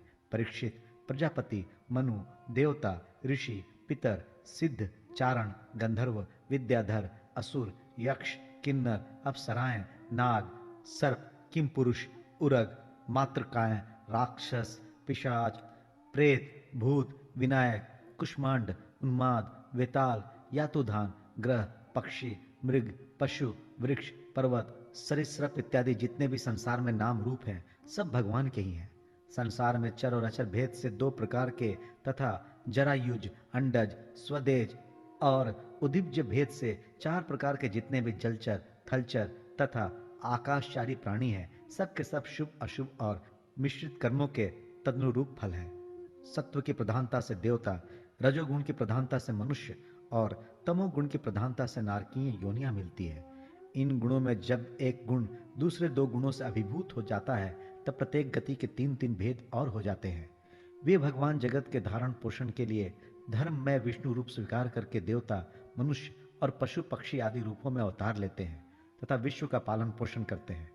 प्रलय का समय भगवान अपने बनाए हुए इस विश्व की कालाग्नि स्वरूप रुद्र का रूप ग्रहण करके अपने में वैसे ही लीन कर लेते हैं जैसे वायु मेघमाला को। परीक्षित, महात्माओं ने अचिंत्य श्रेय भगवान का इस प्रकार वर्णन किया है, परंतु तत्वज्ञानी पुरुषों को केवल इस सृष्टि, पालन और प्रलय करने वाले रूप में ही उनका दर्शन नहीं करना चाहिए, क्योंकि वे तो इससे परे भी हैं। सृष्टि की रचना आदि कर्मों का निरूपण करके पूर्ण परमात्मा से कर्म या कर्तापन का संबंध नहीं जोड़ा गया है। वो तो माया से आरोपित होने के कारण कर्तव्य का निषेध करने के लिए ही है। यह मैंने ब्रह्मा जी के महाकल्प का अवान्तर कल्पों के साथ वर्णन किया है। सब कल्पों में सृष्टि कर्म एक सा ही है। अंतर है तो केवल इतना ही कि महाकल्प के प्रारंभ में प्रकृति से क्रमशः महातत्वादि की उत्पत्ति होती है और कल्पों के प्रारंभ में प्राकृत सृष्टि तो ज्यों का त्यों रहती ही है। चराचर प्राणियों के वैकृत सृष्टि नवीन रूप से होती है। परीक्षित, काल का परिमाण, कल्प और उसके अंतर्गत मनवंतरों का वर्णन आगे चलकर करेंगे। अब तुम पाद्म कल्प का वर्णन सावधान होकर सुनो। शौनक जी ने पूछा, सूत जी, आपने हम लोगों से कहा था कि भगवान के परम भक्त विदुर जी ने अपने अति दुस्सत्य कुटुंबियों को भी छोड़कर पृथ्वी के विभिन्न तीर्थों में विचरण किया था। उस यात्रा में मैत्रेय ऋषि के साथ अध्यात्म के संबंध में उनकी बातचीत कहाँ तक हुई तथा मैत्रेय जी ने उनके प्रश्न करने पर किस तत्व का उपदेश किया? सूत जी, आपका स्वभाव बड़ा सौम्य है। आप विदुर जी का वह चरित्र हमें सुनाइए। उन्होंने अपने भाई बंधुओं को क्यों छोड़ा और फिर उनके पास क्यों लौट आए? सूत जी ने कहा, शौनकादि ऋषियों, राजा परीक्षित ने भी यही बात पूछी थी। उनके प्रश्नों के उत्तर में श्री सुखदेव जी महाराज ने जो कुछ भी कहा था वही मैं आप लोगों से कहता हूं। सावधान होकर सुनिए। इति द्वितीय स्कंद समाप्त। हरि ओम तत्सत। ओम नमो भगवते वासुदेवाय। श्रीमद् भागवत महापुराण तृतीय स्कंद, पहला अध्याय। उद्धव और विदुर जी की भेंट। श्री सुखदेव जी ने कहा, परीक्षित, जो बात तुमने पूछी है वो पूर्व काल में अपने सुख समृद्धि से पूर्ण घर को छोड़कर वन में गए हुए विदुर जी ने भगवान मैत्रेय जी से पूछी थी। जब सर्वेश्वर भगवान श्री कृष्ण पांडवों के दूत बनकर गए थे, तब वे दुर्योधन के महल को छोड़कर उसी विदुर जी के घर में अपना ही समझकर बिना बुलाए चले गए थे। राजा परीक्षित ने पूछा, प्रभु ये तो बतलाइए कि भगवान मैत्रेयी के साथ विदुर जी का समागम कहाँ और किस समय हुआ था। पवित्र आत्मा विदुर ने महात्मा मैत्रेयी जी से कोई साधारण प्रश्न नहीं किया होगा, क्योंकि उसे तो मैत्रेयी जी जैसे साधु शिरोमणि ने अभिनंदन पूर्वक उत्तर देकर महामान्वित किया था। सूत जी कहते हैं, सर्वज्ञ सुखदेव जी राजा परीक्षित के इस प्रकार पूछने पर अति प्रसन्न होकर कहा, सुनो। श्री सुखदेव जी ने कहा, परीक्षित, ये उन दिनों की बात है जब अंधे राजा धृतराष्ट्र ने अन्यायपूर्वक अपने दुष्ट पुत्रों का पालन पोषण करते हुए अपने छोटे भाई पांडवों के अनाथ बालकों को लाक्षा भवन में भेजकर आग लगवा दी थी। जब उनके पुत्रवधु और महाराज युधिष्ठिर की पटरानी द्रौपदी के केश दुशासन ने भरी सभा में खींचे, उस समय द्रौपदी की आंखों से आंसुओं की धारा बह चली और उस प्रवाह से उसके वक्षस्थल पर लगा हुआ केसर भी बह चला। किंतु धृतराष्ट्र ने अपने पुत्र को उस कुकर्म से नहीं रोका।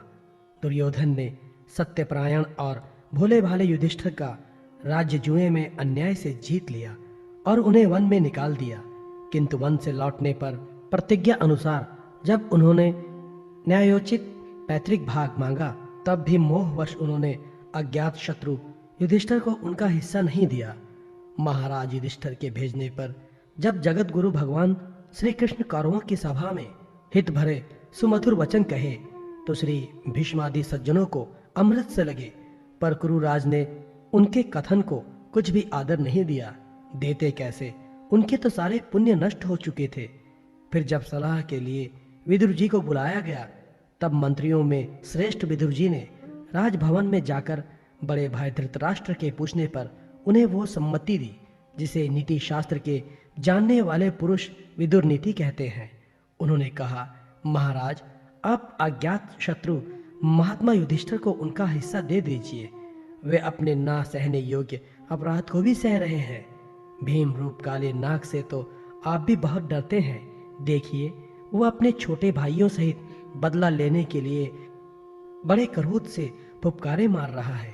आपको पता नहीं, भगवान श्री कृष्ण ने पांडवों को अपना लिया है। वे यदुवीरों के आराध्य देव इस समय अपनी राजधानी द्वारिकापुरी में विराजमान है। उन्होंने पृथ्वी के सभी बड़े बड़े राजाओं को अपने अधीन कर लिया है तथा ब्राह्मण और देवता भी उनके पक्ष में है। जिसे आप पुत्र मानकर पाल रहे हैं तथा जिसकी हाँ में हाँ मिलाते जा रहे हैं, उस दुर्योधन के रूप में तो मूर्तिमान दोष ही आपके घर में घुस बैठा है। यह तो साक्षात भगवान श्री कृष्ण से द्वेष करने वाला है। इसी के कारण आप भगवान श्री कृष्ण से विमुख होकर श्रीहीन हो रहे हैं। अतएव यदि आप अपने कुल की कुशलता चाहते हैं तो इस दुष्ट को तुरंत ही त्याग दीजिए। विदुर जी का ऐसा सुंदर स्वभाव था कि साधुजन भी उसे प्राप्त करने की इच्छा करते थे। किंतु उनकी ये बात सुनते ही कर्ण, दुशासन और शकुनी सहित दुर्योधन के होठ अत्यंत क्रोध से फड़कने लगे और उसने उनका तिरस्कार करते हुए कहा, अरे, इस कुटिल दासी पुत्र को यहाँ किसने बुलाया है?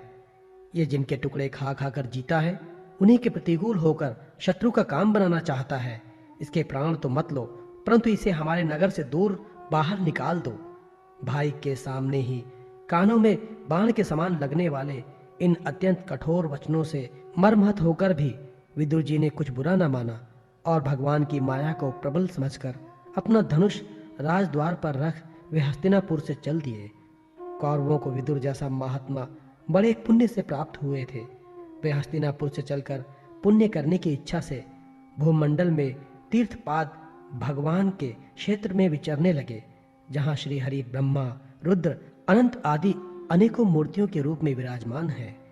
जहाँ जहाँ भगवान की प्रतिमाओं से सुशोभित तीर्थ स्थान, नगर, पवित्र वन, पर्वत, निकुंज और निर्मल जल से भरे हुए नदी, सरोवर आदि थे, उन सभी स्थानों में अकेले ही विचरते रहे। वे अवधूत वेश में स्वच्छंदता पूर्वक पृथ्वी पर विचरते रहे, जिससे आत्मजन उन्हें पहचान न सके। वे शरीर को सजाते न थे, पवित्र और साधारण भोजन करते थे, शुद्ध वृत्ति से जीवन निर्वाह करते थे। प्रत्येक तीर्थ में स्नान करते, जमीन पर सोते और भगवान को प्रसन्न करने वाले व्रतों का पालन करते थे। इस प्रकार भारतवर्ष में ही विचरते विचरते जब तक वे प्रभास क्षेत्र में पहुंचे तब तक भगवान श्री कृष्ण की सहायता से महाराज युधिष्ठिर पृथ्वी का एक छत्र अखंड राज्य करने लगे थे। वहां उन्होंने अपने कौरव बंधुओं के विनाश का समाचार सुना, जो आपस की कलह के कारण परस्पर लड़ भिड़कर उसी प्रकार नष्ट हो गए थे जैसे अपनी ही रगड़ से उत्पन्न हुई आग से बांसों का सारा जंगल जलकर राख हो जाता है।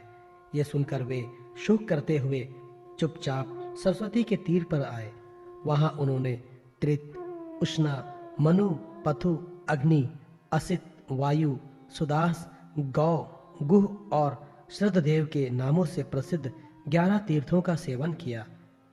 इनके सिवा पृथ्वी में ब्राह्मण और देवताओं के स्थापित किए हुए जो भगवान विष्णु के और भी अनेकों मंदिर थे, जिनके शिखरों पर भगवान के प्रधान आयुध चक्र के चिन्ह थे और जिनके दर्शन मात्र से श्री कृष्ण स्मरण हो आता था, उनका भी सेवन किया। वहां से चलकर वे धन धान्यपूर्ण सौराष्ट्र, सौवीर, मत्स्य और कुरुंजंगल आदि देशों में होते हुए जब कुछ दिनों में यमुना तट पर पहुंचे, तब वहां उन्होंने परम भागवत उद्धव जी का दर्शन किया। वे भगवान श्री कृष्ण के प्रख्यात सेवक और अत्यंत शांत स्वभाव के थे। वे पहले बृहस्पति जी के शिष्य रह चुके थे। विदुर जी ने उन्हें देखकर प्रेम से गाढ़ आलिंगन किया और उनसे अपने आराध्य भगवान श्री कृष्ण और उनके आश्रित अपने स्वजनों का कुशल समाचार पूछा। विदुर जी कहने लगे, उद्धव जी, पुराण पुरुष बलराम जी और श्री कृष्ण ने अपने ही नाभि कमल से उत्पन्न हुए ब्रह्मा जी की प्रार्थना से इस जगत में अवतार लिया है। वे पृथ्वी का भार उतारकर सबको आनंद देते हुए अब श्री वासुदेव जी के घर कुशल से रह रहे हैं ना? प्रियवर, हम कुरुवंशियों के परम सुहृद और पूज्य वासुदेव जी, जो अपने पिता के समान उदारता पूर्वक अपनी कुंती आदि बहनों को उनके स्वामियों का संतोष करते हुए उनकी सभी मनचाही वस्तुएं देते आए हैं, आनंद पूर्वक है ना? प्यारे उद्धव जी, यादवों के सेनापति वीरवर प्रद्युम्न जी प्रसन्न तो है ना, जो पूर्व जन्म में कामदेव थे तथा जिन्हें देवी रुक्मणी जी ने ब्राह्मणों की आराधना करके भगवान से प्राप्त किया था। सातवत, वृष्णि, भोज और दशहरवंशी यादवों के अधिपति महाराजा उग्रसेन तो सुख से है ना, जिन्होंने राज्य पाने की आशा का सर्वथा परित्याग कर दिया था, किंतु कमल नयन भगवान श्री कृष्ण ने जिन्हें फिर से सिंहासन पर बैठाया। सौम्य, अपने पिता श्री कृष्ण के समान समस्त रथियों में से अग्रगण श्री कृष्ण तन्य सांब कुशल तो हैं। ये पहले पार्वती जी के द्वारा गर्भ में धारण किए हुए स्वामी कार्तिक हैं। अनेकों व्रत करके जम्बावती ने जिन्हें जन्म दिया था, जिन्होंने अर्जुन से रहस्य युक्त धनुर्विद्या की शिक्षा प्राप्त की है, वे सत्य की तो कुशल पूर्वक हैं। वे भगवान श्री कृष्ण की सेवा से अनायास ही भगवजनों की उस महान स्थिति पर पहुंच गए हैं, जो बड़े बड़े योगियों को भी दुर्लभ है। भगवान के शरणागत निर्मल भक्त बुद्धिमान अक्रूर जी भी प्रसन्न है ना, जो श्री कृष्ण के चरण चिन्हों से अंकित वज्र के मार्ग की रज में प्रेम से अधीर होकर लौटने लगे थे। भोजवंशी देव की पुत्री देवकी जी अच्छी तरह है ना? वे देव माता अदिति के समान ही साक्षात विष्णु भगवान की माता है। जैसे वे त्रय यज्ञ विस्तार पूर्वक अर्थों को अपने मंत्रों में धारण किए रहती है, उसी प्रकार उन्होंने भगवान श्री कृष्ण को अपने गर्भ में धारण किया था। आप भक्तजनों की कामनाएं पूर्ण करने वाले भगवान अनिरुद्ध जी सुखपूर्वक तो है ना, जिन्हें शास्त्र वेदों के आदि कारण और अंता कारण चतुष्टय के चौथे अंश मन के अधिष्ठता बतलाते हैं। सौम्य स्वभाव उद्धव जी अपने हृदयेश्वर भगवान श्री कृष्ण का अनन्य भाव से अनुसरण करने वाले, जो हृदय सत्य भावानंदन, चारुदेशन और गद आदि अन्य भगवान के पुत्र हैं, वे सब कुशल पूर्वक तो है ना? महाराज युधिष्ठिर अपनी अर्जुन और श्री कृष्ण रूप दोनों भुजाओं की सहायता से धर्म मर्यादा का न्याय पूर्वक पालन करते हैं ना? मैं दानव की बनाई हुई सभा में उनके राज्य वैभव और दबदबे को देखकर दुर्योधन को बड़ा डाह हुआ था। अपराधियों के प्रति अत्यंत असहिष्णु भीष्मसेन ने संपर्क के समान दीर्घकालीन क्रोध को छोड़ दिया है क्या? जब वे गदा युद्ध में तरह तरह के पैतरे बदलते थे, तब उनके पैरों की धमक से धरती डोलने लगती थी। जिनके बाणों के जाल से छिपकर किरात वेशधारी अतएव किसी की पहचान में न आने वाले भगवान शंकर प्रसन्न हो गए थे, वे रथी और युद्धपतियों का सुयश बढ़ाने वाले गांडीवधारी अर्जुन तो प्रसन्न है ना। अब तो उनके सभी शत्रु शांत हो चुके होंगे। पलक जैसी प्रकार नेत्रों की रक्षा करते हैं, उसी प्रकार कुंती के पुत्र युधिष्ठिर आदि जिनकी सर्वदा संभाल रखते हैं, और कुंती ने ही जिनका लालन पालन किया है, वे माद्री के यमज पुत्र नकुल सहदेव कुशलता से तो है ना। उन्होंने युद्ध में शत्रु से अपना राज्य उसी प्रकार छीन लिया जैसे दो गरुड़ इंद्र के मुख से अमृत निकाल लाए। अहो, बेचारी कुंती तो राष्ट्रीय श्रेष्ठ पांडु के वियोग में मृत प्राय सी होकर उन बालकों के लिए ही प्राण धारण किए हुए है। रथियों में श्रेष्ठ महाराज पांडु ऐसे अनुपम वीर थे कि उन्होंने केवल एक धनुष लेकर ही अकेले चारों दिशाओं को जीत लिया था। सौम्य स्वभाव उद्धव जी, मुझे तो अधःपतन की ओर जाने वाले उन धृतराष्ट्र के लिए बार बार शोक होता है जिन्होंने पांडवों के रूप में अपने प्रलोकवास भाई पांडु से ही द्रोह किया था, तथा अपने पुत्रों की हाँ में हाँ मिलाकर उनके हित चिंतक मुझको भी नगर से निकलवा दिया था। किंतु भाई, मुझे इसका कुछ भी खेद अथवा आश्चर्य नहीं है। जगदीवधाता भगवान श्री कृष्ण ही मनुष्यों की सी लीलाएं करके लोगों की मनोवृत्तियों को भ्रमित कर देते हैं। मैं तो उन्हीं की कृपा से उनकी महिमा को देखता हुआ दूसरों की दृष्टि से दूर रहकर सानंद विचार कर रहा हूँ। यद्यपि कौरवों ने उनके बहुत से अपराध किए, फिर भी भगवान ने उनकी इसलिए उपेक्षा कर दी थी कि वे उनके साथ उन दुष्ट राजाओं को भी मारकर अपने शरणागतों का दुख दूर करना चाहते थे, जो धन, विद्या और जाति के मत से अंधे होकर कुमार्गगामी हो रहे थे और बार बार अपनी सेनाओं से पृथ्वी को कपा रहे थे। उद्धव जी, भगवान श्री कृष्ण जन्म और कर्म से रहित हैं, फिर भी दुष्टों का नाश करने के लिए और लोगों को अपनी ओर आकर्षित करने के लिए उनका दिव्य जन्म हुआ करते हैं। नहीं तो भगवान की तो बात ही क्या, दूसरे जो लोग गुणों से पार हो गए हैं, उनमें भी ऐसा कौन है जो इस कर्माधीन देह के बंधन में पड़ना चाहेगा। अतः मित्र, जिन्होंने आजन्मा होकर भी अपने शरण में आए हुए समस्त लोकपाल और आज्ञाकारी भक्तों का प्रिय करने के लिए यदुकुल में जन्म लिया है, उन पवित्र कीर्ति श्री हरि की बातें सुनाओ। दूसरा अध्याय, उद्धव जी द्वारा भगवान की बाल लीलाओं का वर्णन। श्री सुखदेव जी कहते हैं, जब विदुर जी ने परम भक्त उद्धव जी से इस प्रकार उनके प्रियतम श्री कृष्ण जी से संबंधित रखने वाली बातें पूछी, तब उन्हें अपने स्वामी का स्मरण हो आया और वे हृदय भर आने के कारण कुछ भी उत्तर ना दे सके। जब ये 5 वर्ष के थे, तब बालकों की तरह खेलने में ही श्री कृष्ण की मूर्ति बनाकर उनकी सेवा पूजा में ऐसे तन्मय हो जाते थे कि कलेबे के लिए माता के बुलाने पर उसे छोड़कर नहीं जाते थे। अब तो दीर्घ काल से उन्हीं की सेवा में रहते हैं।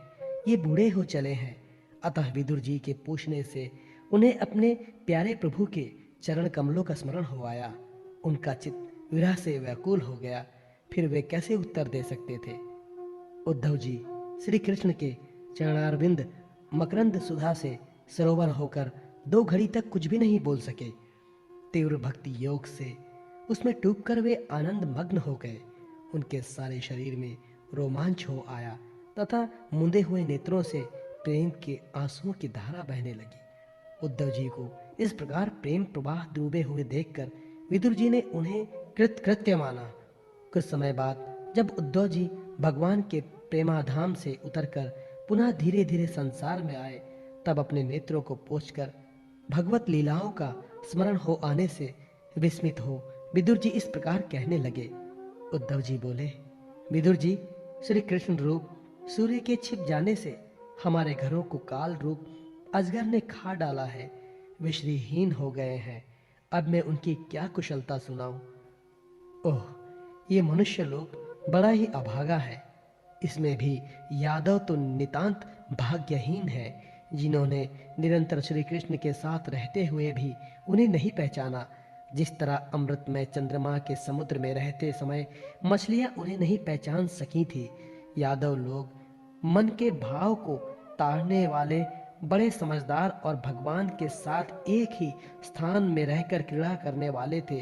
तो भी उन सब ने समस्त विश्व के आश्रय सर्वांतर अंतर्यामी श्री कृष्ण को एक श्रेष्ठ यादव ही समझा। किंतु भगवान की माया से मोहित इन यादवों और इनसे व्यर्थ का वैर ठानने वाले शिशुपाल आदि की अवहेलना और निंदा सूचक वाक्यों से भगवत प्राण महानुभावों की बुद्धि भ्रम में नहीं पड़ती थी। जिन्होंने कभी तप नहीं किया, उन लोगों को भी इतने दिनों तक दर्शन देकर उनकी दर्शन लालसाओं को तृप्त किए बिना ही वे भगवान श्री कृष्ण अपने त्रिभुवन मोहन श्री विग्रह को छिपाकर अंतर्धान हो गए हैं, और इस प्रकार उन्होंने मानो उनके नेत्रों को ही छीन लिया है। भगवान ने अपनी योग माया का प्रभाव दिखाने के लिए मानव लीलाओं के योग्य जो दिव्य विग्रह प्रकट किया था, वो इतना सुंदर था कि उसे देखकर सारा जगत तो मोहित ही हो जाता था। वे स्वयं भी विस्मित हो जाते थे। सौभाग्य और सुंदरता की पराकाष्ठा भी उसी रूप में थी, उससे आभूषण भी विभूषित हो जाते थे। धर्मराज युधिष्ठिर के राजसूय यज्ञ में जब भगवान के उस नयनाभिराम रूप पर लोगों की दृष्टि पड़ी थी, तब त्रिलोकी ने यही माना था कि मानव सृष्टि की रचना में विधाता की जितनी चतुराई है, सब इसी रूप में पूरी हो गई है। उनके प्रेम पूर्ण हास्य विनोद और लीलामय चितवन से सम्मानित होकर वज्रबालाओं की आंखें उन्हीं की ओर लग जाती थी। उनका चित्त भी ऐसा तल्लीन हो जाता था कि वे घर के काम धंधों को अधूरा ही छोड़कर जड़ पुतलियों की तरह खड़ी रह जाती थी। चराचर जगत और प्रकृति के स्वामी भगवान ने जब अपने शांत रूप महात्माओं को अपने ही घोर रूप असुरों से सताए जाते देखा, तब वे करुणा भाव से द्रवित हो गए और अजन्मा होने पर भी अपने अंश बलराम जी के साथ काष्ठ में अग्नि के समान प्रकट हुए। अजन्मा होकर भी वासुदेव जी के यहाँ जन्म लेने की लीला करना, सबको अभय देने वाले होने पर भी मानो कंस के भय से वज्र में जाकर छिप रहना, और अनंत पराक्रमी होने पर भी काल यमन के सामने मथुरापुरी को छोड़कर भाग जाना, भगवान की ये लीलाएं याद आ आकर मुझे बेचैन कर डालती हैं। उन्होंने जयदेव की वासुदेव की चरण वंदना करके कहा था, पिताजी, माताजी, कंस का बड़ा भय रहने के कारण मुझसे आपकी कोई सेवा न बन सकी। आप मेरे इस अपराध पर ध्यान न देकर मुझ पर प्रसन्न हो। श्री कृष्ण की ये बातें जब याद आती हैं, तब आज भी मेरा मन चित्त अत्यंत व्यथित हो जाता है। जिन्होंने काल रूप अपने भरकुटी विलास से पृथ्वी का सारा भार उतार दिया था, उन श्री कृष्ण के पाद पद्म पराग का सेवन करने वाला ऐसा कौन पुरुष है जो उसे भूल सके। आप लोगों ने राजसूय यज्ञ में प्रत्यक्ष ही देखा था कि श्री कृष्ण द्वेष करने वाले शिशुपाल को वो सिद्धि मिल गई जिसकी बड़े बड़े योगी भली भांति योग साधना करके सराह करते रहते हैं। उनका विरह भला कौन सह सकता है। शिशुपाल के ही समान महाभारत युद्ध में जिन दूसरे योद्धाओं ने अपनी आंखों से भगवान श्री कृष्ण के नयनाभिराम मुख कमल का मकरंद पान करते हुए अर्जुन के बाणों से बिंधकर प्राण त्याग दिए, वे पवित्र होकर सब के सब भगवान के पराधाम को प्राप्त हो गए। स्वयं भगवान श्री कृष्ण तीनों लोकों के अधीश्वर हैं, उनके समान भी कोई नहीं है, उनसे बढ़कर तो कौन होगा। वे अपने स्वतः सिद्ध ऐश्वर्य से ही सर्वदा पूर्ण काम है। इंद्रादि असंख्य लोकपालगण नाना प्रकार की भेंटें ला लाकर अपने अपने मुकुटों के अग्रभाग से उनके चरण रखने की चौकी को प्रणाम किया करते हैं। विदुर जी, वे ही भगवान श्री कृष्ण राज सिंहासन पर बैठे हुए उग्रसेन के सामने खड़े होकर निवेदन करते थे, देव हमारी प्रार्थना सुनिए। उनके इस सेवा भाव की याद आते ही हम जैसे सेवकों का चित्त अत्यंत व्यथित हो जाता है। पापिनी पूतना ने अपने स्तनों में हलाहल विष लगाकर श्री कृष्ण को मार डालने की नियत से उन्हें दूध पिलाया था। उसको भी भगवान ने वो परम गति दी थी जो धाय को मिलनी चाहिए। उस भगवान श्री कृष्ण के अतिरिक्त और कौन दयालु है जिसकी शरण ग्रहण करे। मैं असुरों को भी भगवान का भक्त समझता हूँ, क्योंकि वैर भाव जनित क्रोध के कारण उनका चित्त सदा श्री कृष्ण में लगा रहता है और उन्हें रणभूमि में सुदर्शन चक्रधारी भगवान को कंधे पर चढ़ाकर झपटते हुए गरुड़ जी के दर्शन हुआ करते थे। ब्रह्मा जी के प्रार्थना से पृथ्वी का भार उतारकर उसे सुखी करने के लिए कंस के कारागार में वासुदेव देवकी के यहाँ भगवान ने अवतार लिया था। उस समय कंस के डर से पिता वासुदेव जी ने उन्हें नंद बाबा के व्रज में पहुंचा दिया था। वहां वे बलराम जी के साथ 11 वर्ष तक इस प्रकार छिपकर रहे कि उनका प्रभाव वज्र के बाहर किसी पर प्रकट नहीं हुआ। यमुना के उपवन में जिसके हरे भरे वृक्षों पर कलरव करते हुए पक्षियों के झुंड रहते हैं, भगवान श्री कृष्ण ने बछड़ों को चराते हुए ग्वाल बालों की मंडली के साथ विहार किया था। वे व्रजवासियों की दृष्टि आकृष्ट करने के लिए अनेकों बाल लीला उन्हें दिखाते थे। कभी रोने से लगते थे, कभी हंसते और कभी सिंह शावक के समान मुग्ध दृष्टि से देखते थे। फिर कुछ बड़े होने पर वे सफेद बैल और रंग बिरंगी शोभा की मूर्ति गौं को चराते हुए अपने साथी गोपों को बांसुरी बजा बजा कर रिझाने लगे। इसी समय जब कंस ने उन्हें मारने के लिए बहुत से मायावी और मनमाना रूप धारण करने वाले राक्षस भेजे, तब उनको खेल ही खेल में भगवान ने मार डाला, जैसे बालक खिलौनों को तोड़ फोड़ डालता है। कलिया नाग का दमन करके विष मिला हुआ जल पीने से मरे हुए ग्वाल बालों को गौं को जीवित कर उन्हें कलिया दह का निर्दोष जल पीने की सुविधा कर दी थी। भगवान श्री कृष्ण ने बड़े हुए धन का सद्व्यय करने की इच्छा से श्रेष्ठ ब्राह्मणों के द्वारा नंद बाबा से गौवर्धन पूजा रूप गौ यज्ञ करवाया था। भद्र, इससे अपना मान भंग होने के कारण जब इंद्र ने क्रोधित होकर ब्रज का विनाश करने के लिए मुसलधार जल बरसाना आरंभ किया, तब भगवान ने करुणावश खेल ही खेल में छत्ते के समान गोवर्धन पर्वत को उठा लिया और अत्यंत घबराए हुए ब्रजवासियों की तथा उनके पशुओं की रक्षा की। संध्या के समय जब सारे वृंदावन में शरद के चंद्रमा की चांदनी छिटक जाती, तब श्री कृष्ण उसका सम्मान करते हुए मधुर गान करते और गोपियों की मंडली की शोभा बढ़ाते हुए उनके साथ रस विहार करते थे। श्रीमद् भागवत तीसरा अध्याय, भगवान की अन्य लीला चरित्रों का वर्णन।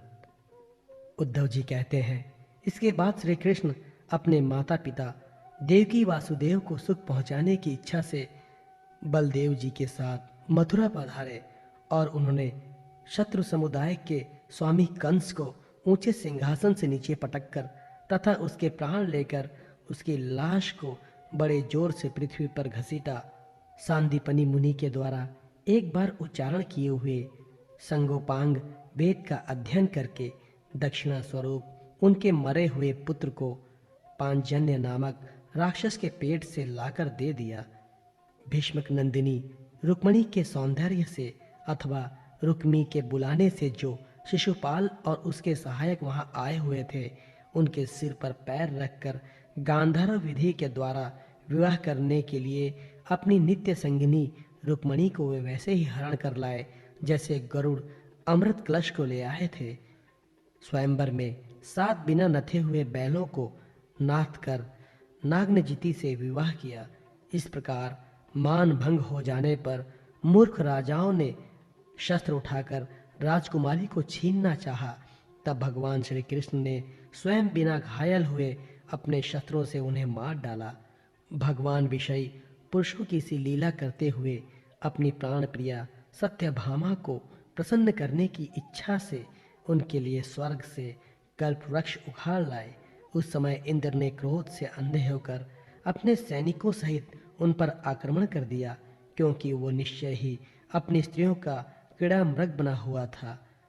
अपने विशाल डील डॉल से आकाश को भी ढक देने वाले अपने पुत्र सौमासुर को भगवान के हाथ से मरा हुआ देखकर पृथ्वी ने जब उनसे प्रार्थना की, तब उन्होंने सौमासुर के पुत्र भगदत्त को उसका बचा हुआ राज्य देकर उसके अंतःपुर में प्रवेश किया। वहां सोमासुर द्वारा हार कर लाई हुई बहुत सी राजकन्याएं थी। वे दीन बंधु श्री कृष्ण को देखते ही खड़ी हो गई और सबने महान हर्ष, लज्जा एवं प्रेम पूर्वक चितवन से तत्काल ही भगवान को पति रूप में वर्ण कर लिया। तब भगवान ने अपनी निशक्ति योग माया से उन ललनाओं के अनुरूप उतने ही रूप धारण कर उन सब का अलग अलग महलों में एक मुहूर्त में विधिवत पाणी ग्रहण किया। अपनी लीला का विस्तार करने के लिए उन्होंने उनमें से प्रत्येक के गर्भ से सभी गुणों में अपने ही समान 10-10 पुत्र उत्पन्न किए। जब काल, यमन, जरासंध और शालु आदि ने अपनी सेनाओं से मथुरा और द्वारकापुरी को घेरा था, तब भगवान ने निज जनों को अपनी अलौकिक शक्ति देकर उन्हें स्वयं परवाया था। शंबर, दिव्यविद, बाणासुर, मूर, बल्लव तथा दंतवक्त्र आदि अन्य योद्धाओं में से भी किसी को उन्होंने स्वयं मारा था और किसी को दूसरों से मरवाया था। इसके बाद उन्होंने आपके भाई धृतराष्ट्र और पांडु के पुत्रों का पक्ष लेकर आए हुए राजाओं का भी संहार किया, जिनके सेना सहित कुरुक्षेत्र में पहुंचने पर पृथ्वी डगमगाने लगी थी। कर्ण, दुशासन और शकुनी की खोटी सलाह से जिसकी आयु और श्री दोनों नष्ट हो चुकी थी, तथा भीमसेन की गदा से जिसकी जांघ टूट चुकी थी, उस दुर्योधन को उनके साथियों के सहित पृथ्वी पर खड़ा देखकर भी उन्हें प्रसन्नता न हुई। वे सोचने लगे, यदि द्रोण, भीष्म, अर्जुन और भीमसेन के द्वारा इस 18 अक्षौहिणी सेना का विपुल संहार हो भी गया तो इससे पृथ्वी का कितना भार हल्का हुआ। अभी तो मेरे अंश रूप प्रद्युम्न आदि के बल से बड़े हुए यादवों का दुस्साह दल बना ही हुआ है। जब वे मधुपान से मतवाले हो लाल लाल आंखें करके आपस में लड़ने लगेंगे, तब उससे ही उनका नाश होगा। इसके सिवा और कोई उपाय नहीं है। असल में मेरे संकल्प करने पर ये स्वयं ही अंतर्ध्यान हो जाएंगे।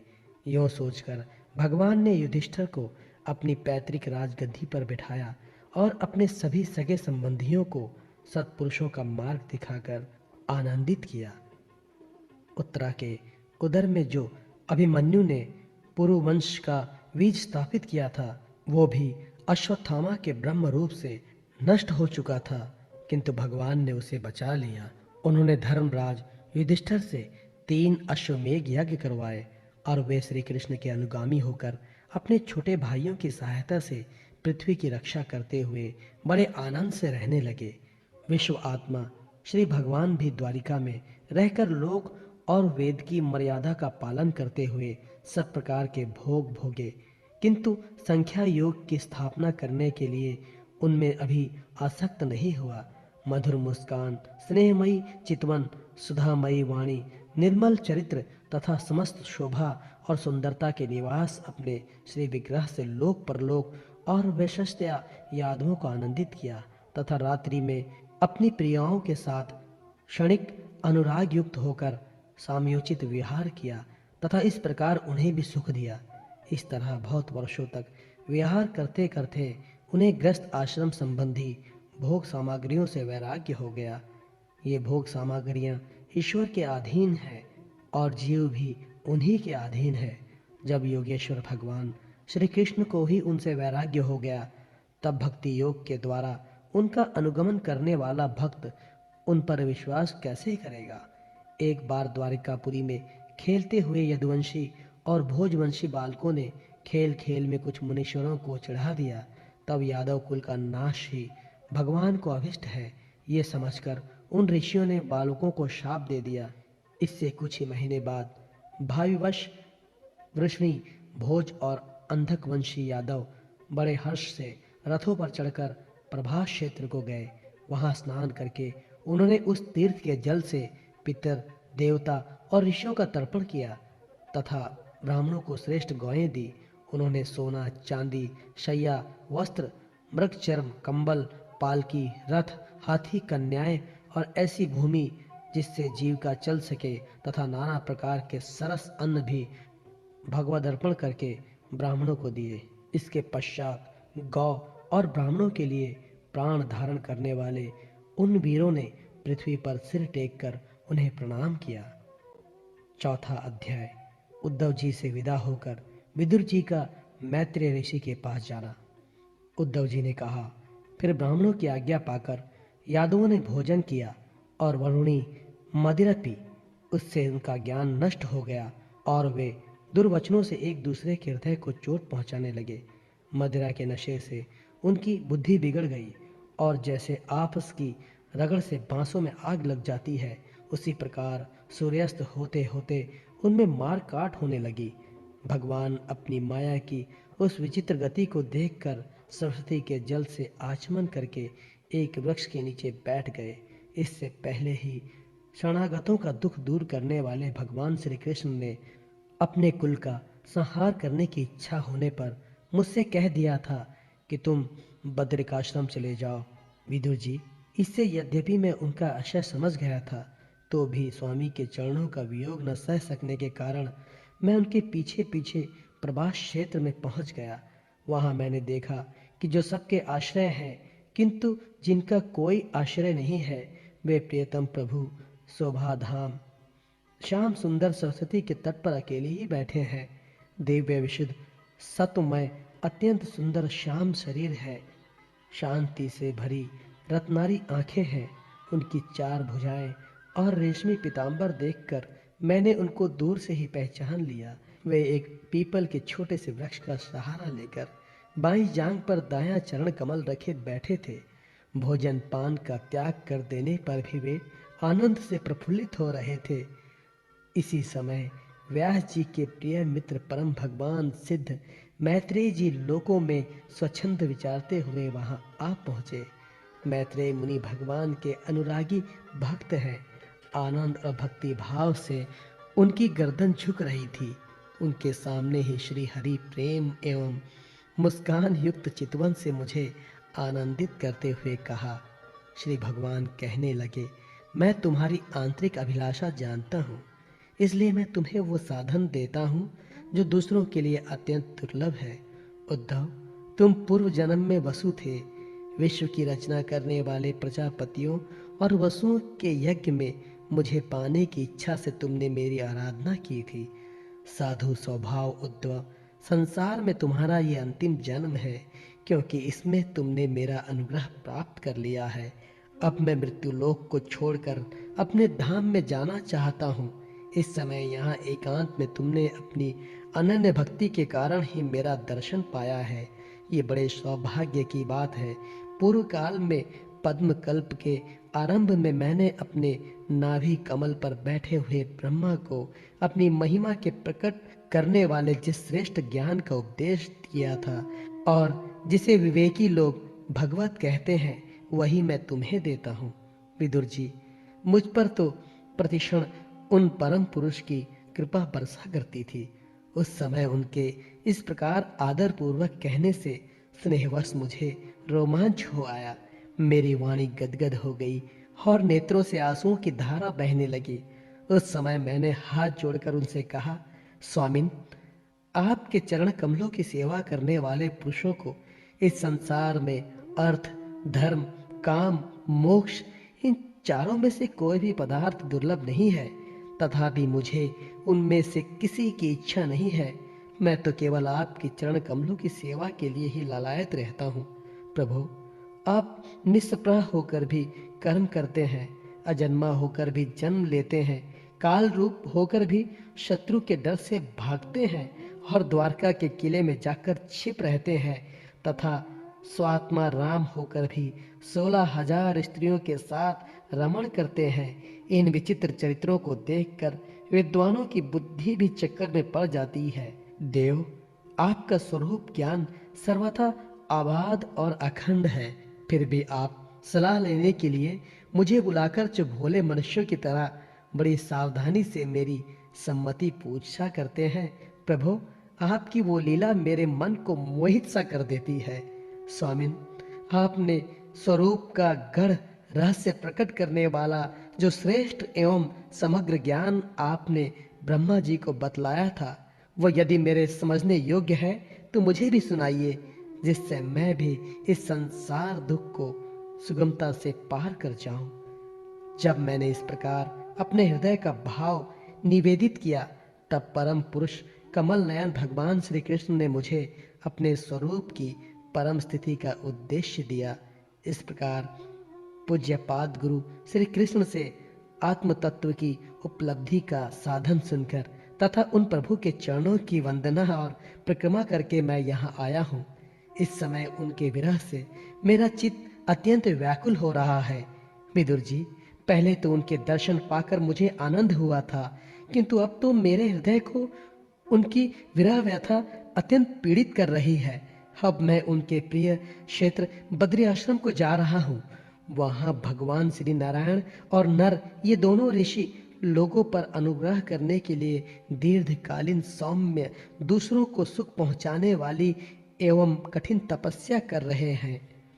श्री शुकदेव जी कहते हैं, इस प्रकार उद्धव जी के मुख से अपने प्रिय बंधुओं के विनाश का असह समाचार सुनकर परम ज्ञानी विदुर जी को जो शोक उत्पन्न हुआ, उसे उन्होंने ज्ञान द्वारा शांत कर दिया। जब भगवान श्री कृष्ण के परिकरों में प्रधान महाभागवत उद्धव जी बद्रिका आश्रम की ओर जाने लगे, तब कुरुश्रेष्ठ विदुर जी ने श्रद्धा पूर्वक उनसे पूछा। विदुर जी ने कहा, उद्धव जी, योगेश्वर भगवान श्री कृष्ण ने अपने स्वरूप के गूढ़ रहस्यों को प्रकट करने वाले जो परम ज्ञान आपसे कहा था, वह आप हमें भी सुनाइए, क्योंकि भगवान के सेवक तो आपके सेवकों का कार्य सिद्ध करने के लिए ही विचरा करते हैं। उद्धव जी ने कहा, उस तत्व ज्ञान के लिए आपको मुनिवर मैत्रेय जी की सेवा करनी चाहिए। इस मृत्यु लोक को छोड़ते समय मेरे सामने स्वयं भगवान ने ही आपको उपदेश करने के लिए उन्हें आज्ञा दी थी। श्री शुकदेव जी कहने लगे, इस प्रकार विदुर जी के साथ विश्वमूर्ति भगवान श्री कृष्ण के गुणों की चर्चा होने से उस कथामृत के द्वारा उद्धव जी का वियोग जनित महान ताप शांत हो गया।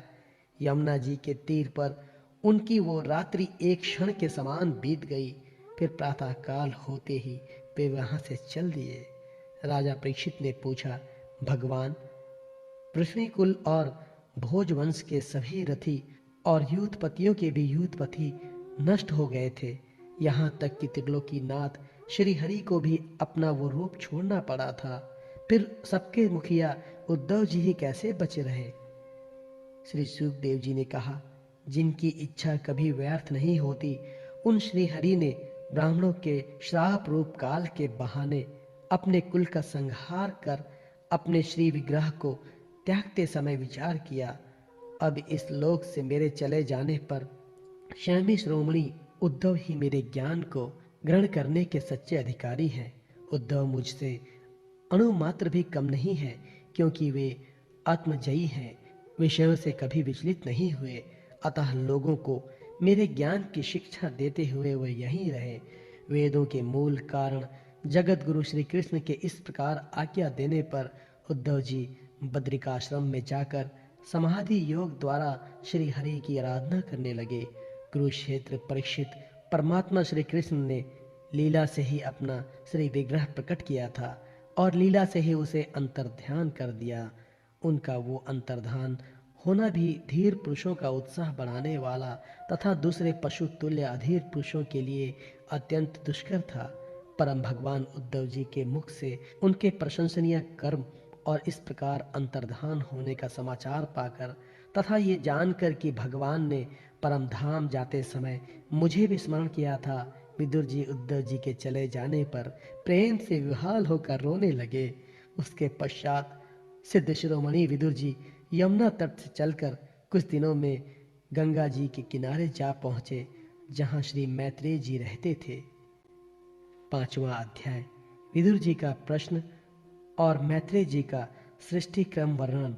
श्री शुकदेव जी कहते हैं, परम ज्ञानी मैत्रेय मुनि हरिद्वार क्षेत्र में विराजमान थे।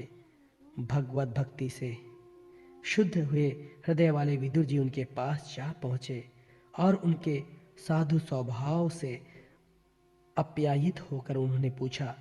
विदुर जी ने कहा, भगवान, संसार में सब लोग सुख के लिए कर्म करते हैं, परंतु उनसे ना तो उन्हें सुख ही मिलता है और ना ही उनका दुख ही दूर होता है, बल्कि उससे भी उनके दुख की वृद्धि होती है।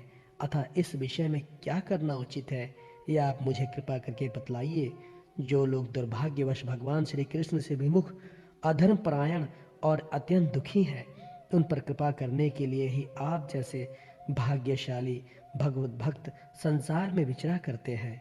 साधु शिरोमणि, आप मुझे उस शांतिप्रद साधन का उपदेश दीजिए जिसके अनुसार आराधना करने से अपने भक्तों के भक्तिपूत हृदय में आकर विराजमान हो जाते हैं और अपने स्वरूप का अप्रोक्ष अनुभव कराने वाला सनातन ज्ञान प्रदान करते हैं। त्रिलोकी के नियंता और परम स्वतंत्र श्री हरि अवतार लेकर जो लीलाएं करते हैं, जिस प्रकार अकर्ता होकर भी उन्होंने कल्प के आरंभ में इस सृष्टि की रचना की, जिस प्रकार इसे स्थापित कर वे जगत के जीवों की जीविका का विधान करते हैं, फिर जिस प्रकार उसे अपने हृदय काश में लीन कर वृत्ति शून्य हो योग माया का आश्रय लेकर शयन करते हैं, और जिस प्रकार वे योगेश्वर प्रभु एक होने पर भी उस ब्रह्मांड में अंतर्यामी रूप से अनुपृष्ट होकर अनेक रूपों में प्रकट होते हैं, वो सब रहस्य आप हमें समझाइए। ब्राह्मण, गौ और देवताओं के कल्याण के लिए जो अनेकों अवतार धारण करके लीला से नाना प्रकार के दिव्य कर्म करते हैं, वे भी हमें सुनाइए। यशस्वियों के मुकुटमणि श्री हरि लीलामृत का पान करते करते हमारा मन तृप्त नहीं होता। हमें ये भी सुनाइए कि उस समस्त लोकपतियों के स्वामी श्री हरि ने उन लोकों, लोकपालों और लोक लोक पर्वत से बाहर के भागों को, जिनमें ये सब प्रकार के प्राणियों के अधिकार अनुसार भिन्न भिन्न भेद प्रतीत हो रहे हैं, किन तत्वों से रचा है। द्विजवर, उन विश्वकर्ता स्वयंभू श्री नारायण ने अपनी प्रजा के स्वभाव, कर्म, रूप और नामों के भेद की किस प्रकार रचना की है। भगवान, मैंने श्री व्यास जी के मुख से ऊंच नीच वर्णों के धर्म तो कई बार सुने हैं, किंतु अब श्री कृष्णामृत के प्रवाह को छोड़कर अन्य स्वल्प सुखदायक धर्मों से मेरा चित्त उब गया है। उन तीर्थपाद श्री हरि के गुणानुवाद से तृप्त हो भी कौन सकता है। उनका तो नारद आदि महात्मा गण भी आप जैसे साधुओं के समाज में कीर्तन करते हैं, तथा जब वे मनुष्यों के कर्णार आंध्रों में प्रवेश करते हैं, तब उनकी संसार चक्र में डालने वाली घर गृहस्थी आसक्ति को काट डालते हैं। भगवान, आपके सखा मुनिवर कृष्ण द्वैपायन ने भी भगवान के गुणों का वर्णन करने की इच्छा से महाभारत रचा है। उसमें भी विषय सुखों का उल्लेख करते हुए मनुष्यों की बुद्धि को भगवान की कथाओं की ओर लगाने का ही प्रयत्न किया है। ये भगवत कथा की रुचि श्रद्धालु पुरुष के हृदय में जब बढ़ने लगती है, तब अन्य विषयों से उसे विरक्त कर देती है। वो भगवत चरणों के निरंतर चिंतन से आनंद मग्न हो जाता है और उस पुरुष के सभी दुखों का तत्काल अंत हो जाता है। मुझे तो उन सोचनीयों के भी सोचनीय अज्ञानी पुरुषों के लिए निरंतर खेद रहता है, जो अपने पीछे पापों के कारण श्री हरि कथाओं से विमुक्त रहते हैं। हाय, काल भगवान उनके अमूल्य जीवन को काट रहे हैं और वे वाणी, देह और मन से व्यर्थ वाद विवाद, व्यर्थ चेष्टा और व्यर्थ चिंता में लगे रहते हैं। मैत्रेय जी, आप दीनों पर कृपा करने वाले हैं, अतः भौरा जैसे फूलों में से रस निकाल लेता है, उसी प्रकार इन लौकिक कथाओं में से उनकी सारभूता परम कल्याणकारी पवित्र कीर्ति श्री हरि की कथाएं छांटकर हमारे कल्याण के लिए सुनाइए। उन सर्वेश्वर ने संसार की उत्पत्ति, स्थिति और संहार करने के लिए अपने माया शक्ति को स्वीकार कर रामकृष्ण की अवतारों के द्वारा जो अनेकों अलौकिक लीलाएं की हैं, वे सब मुझे सुनाइए। श्री शुकदेव जी कहते हैं, जब विदुर जी ने जीवों के कल्याण के लिए इस प्रकार प्रश्न किया, तब तो मुनि श्रेष्ठ भगवान मैत्रेय जी ने उनकी बहुत बड़ाई करते हुए यों कहा। श्री मैत्रेय जी बोले, साधु स्वभाव विदुर जी, आपने जब जीवों पर अत्यंत अनुग्रह करके ये बड़ी अच्छी बात पूछी है। आपका चित्त तो सर्वदा श्री भगवान में ही लगा रहता है, तथापि इससे संसार में भी आपका बहुत श्रेयस फैलेगा। आप श्री व्यास जी औरस पुत्र हैं, इसलिए आपके लिए ये कोई बड़ी बात नहीं है कि आप अनन्य भाव से सर्वेश्वर श्री हरि के आश्रित हो गए हैं। आप प्रजा को दंड देने वाले भगवान यम हैं।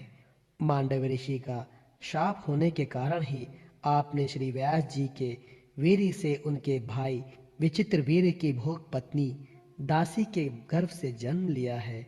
आप सर्वदा ही श्री भगवान और उनके भक्तों को अत्यंत प्रिय हैं, इसलिए भगवान निज धाम पधारते समय मुझे आपको ज्ञानोपदेश करने की आज्ञा दे गए हैं। इसलिए अब मैं जगत की उत्पत्ति, स्थिति और लय के लिए योग माया के द्वारा विस्तृत हुई भगवान की विभिन्न लीलाओं का क्रमशः वर्णन करता हूँ।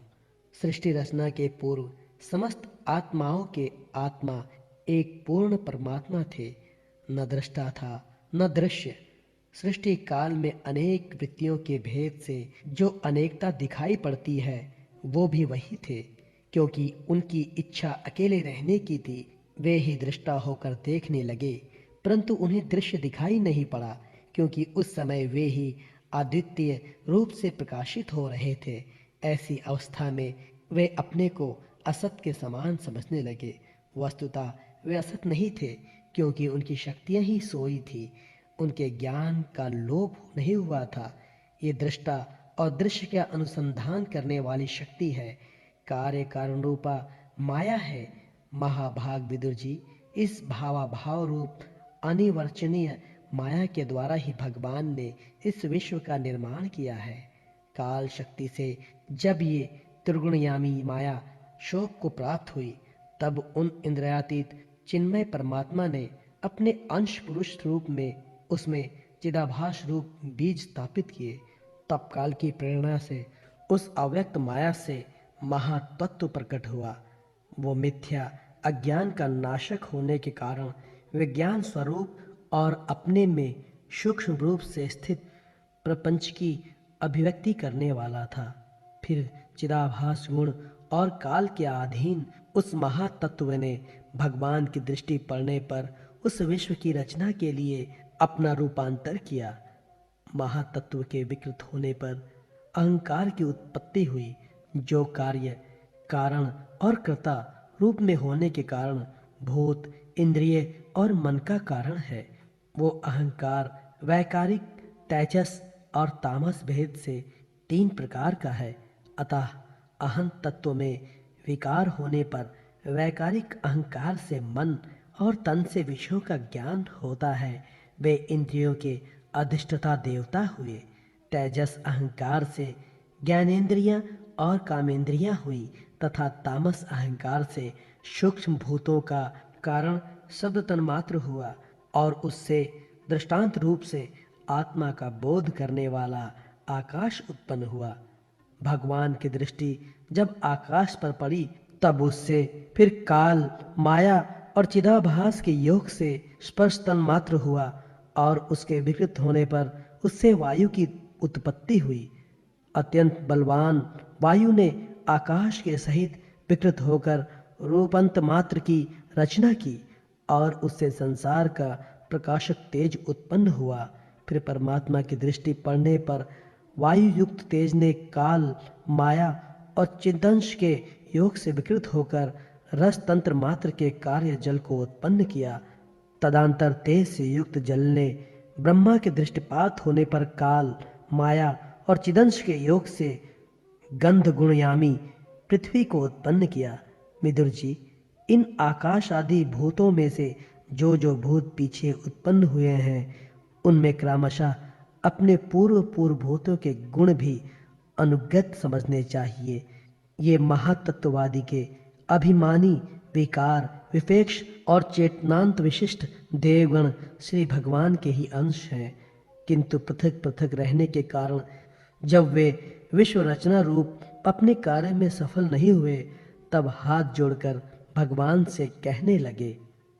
देवताओं ने कहा, देव, हम आपके चरण कमलों की वंदना करते हैं।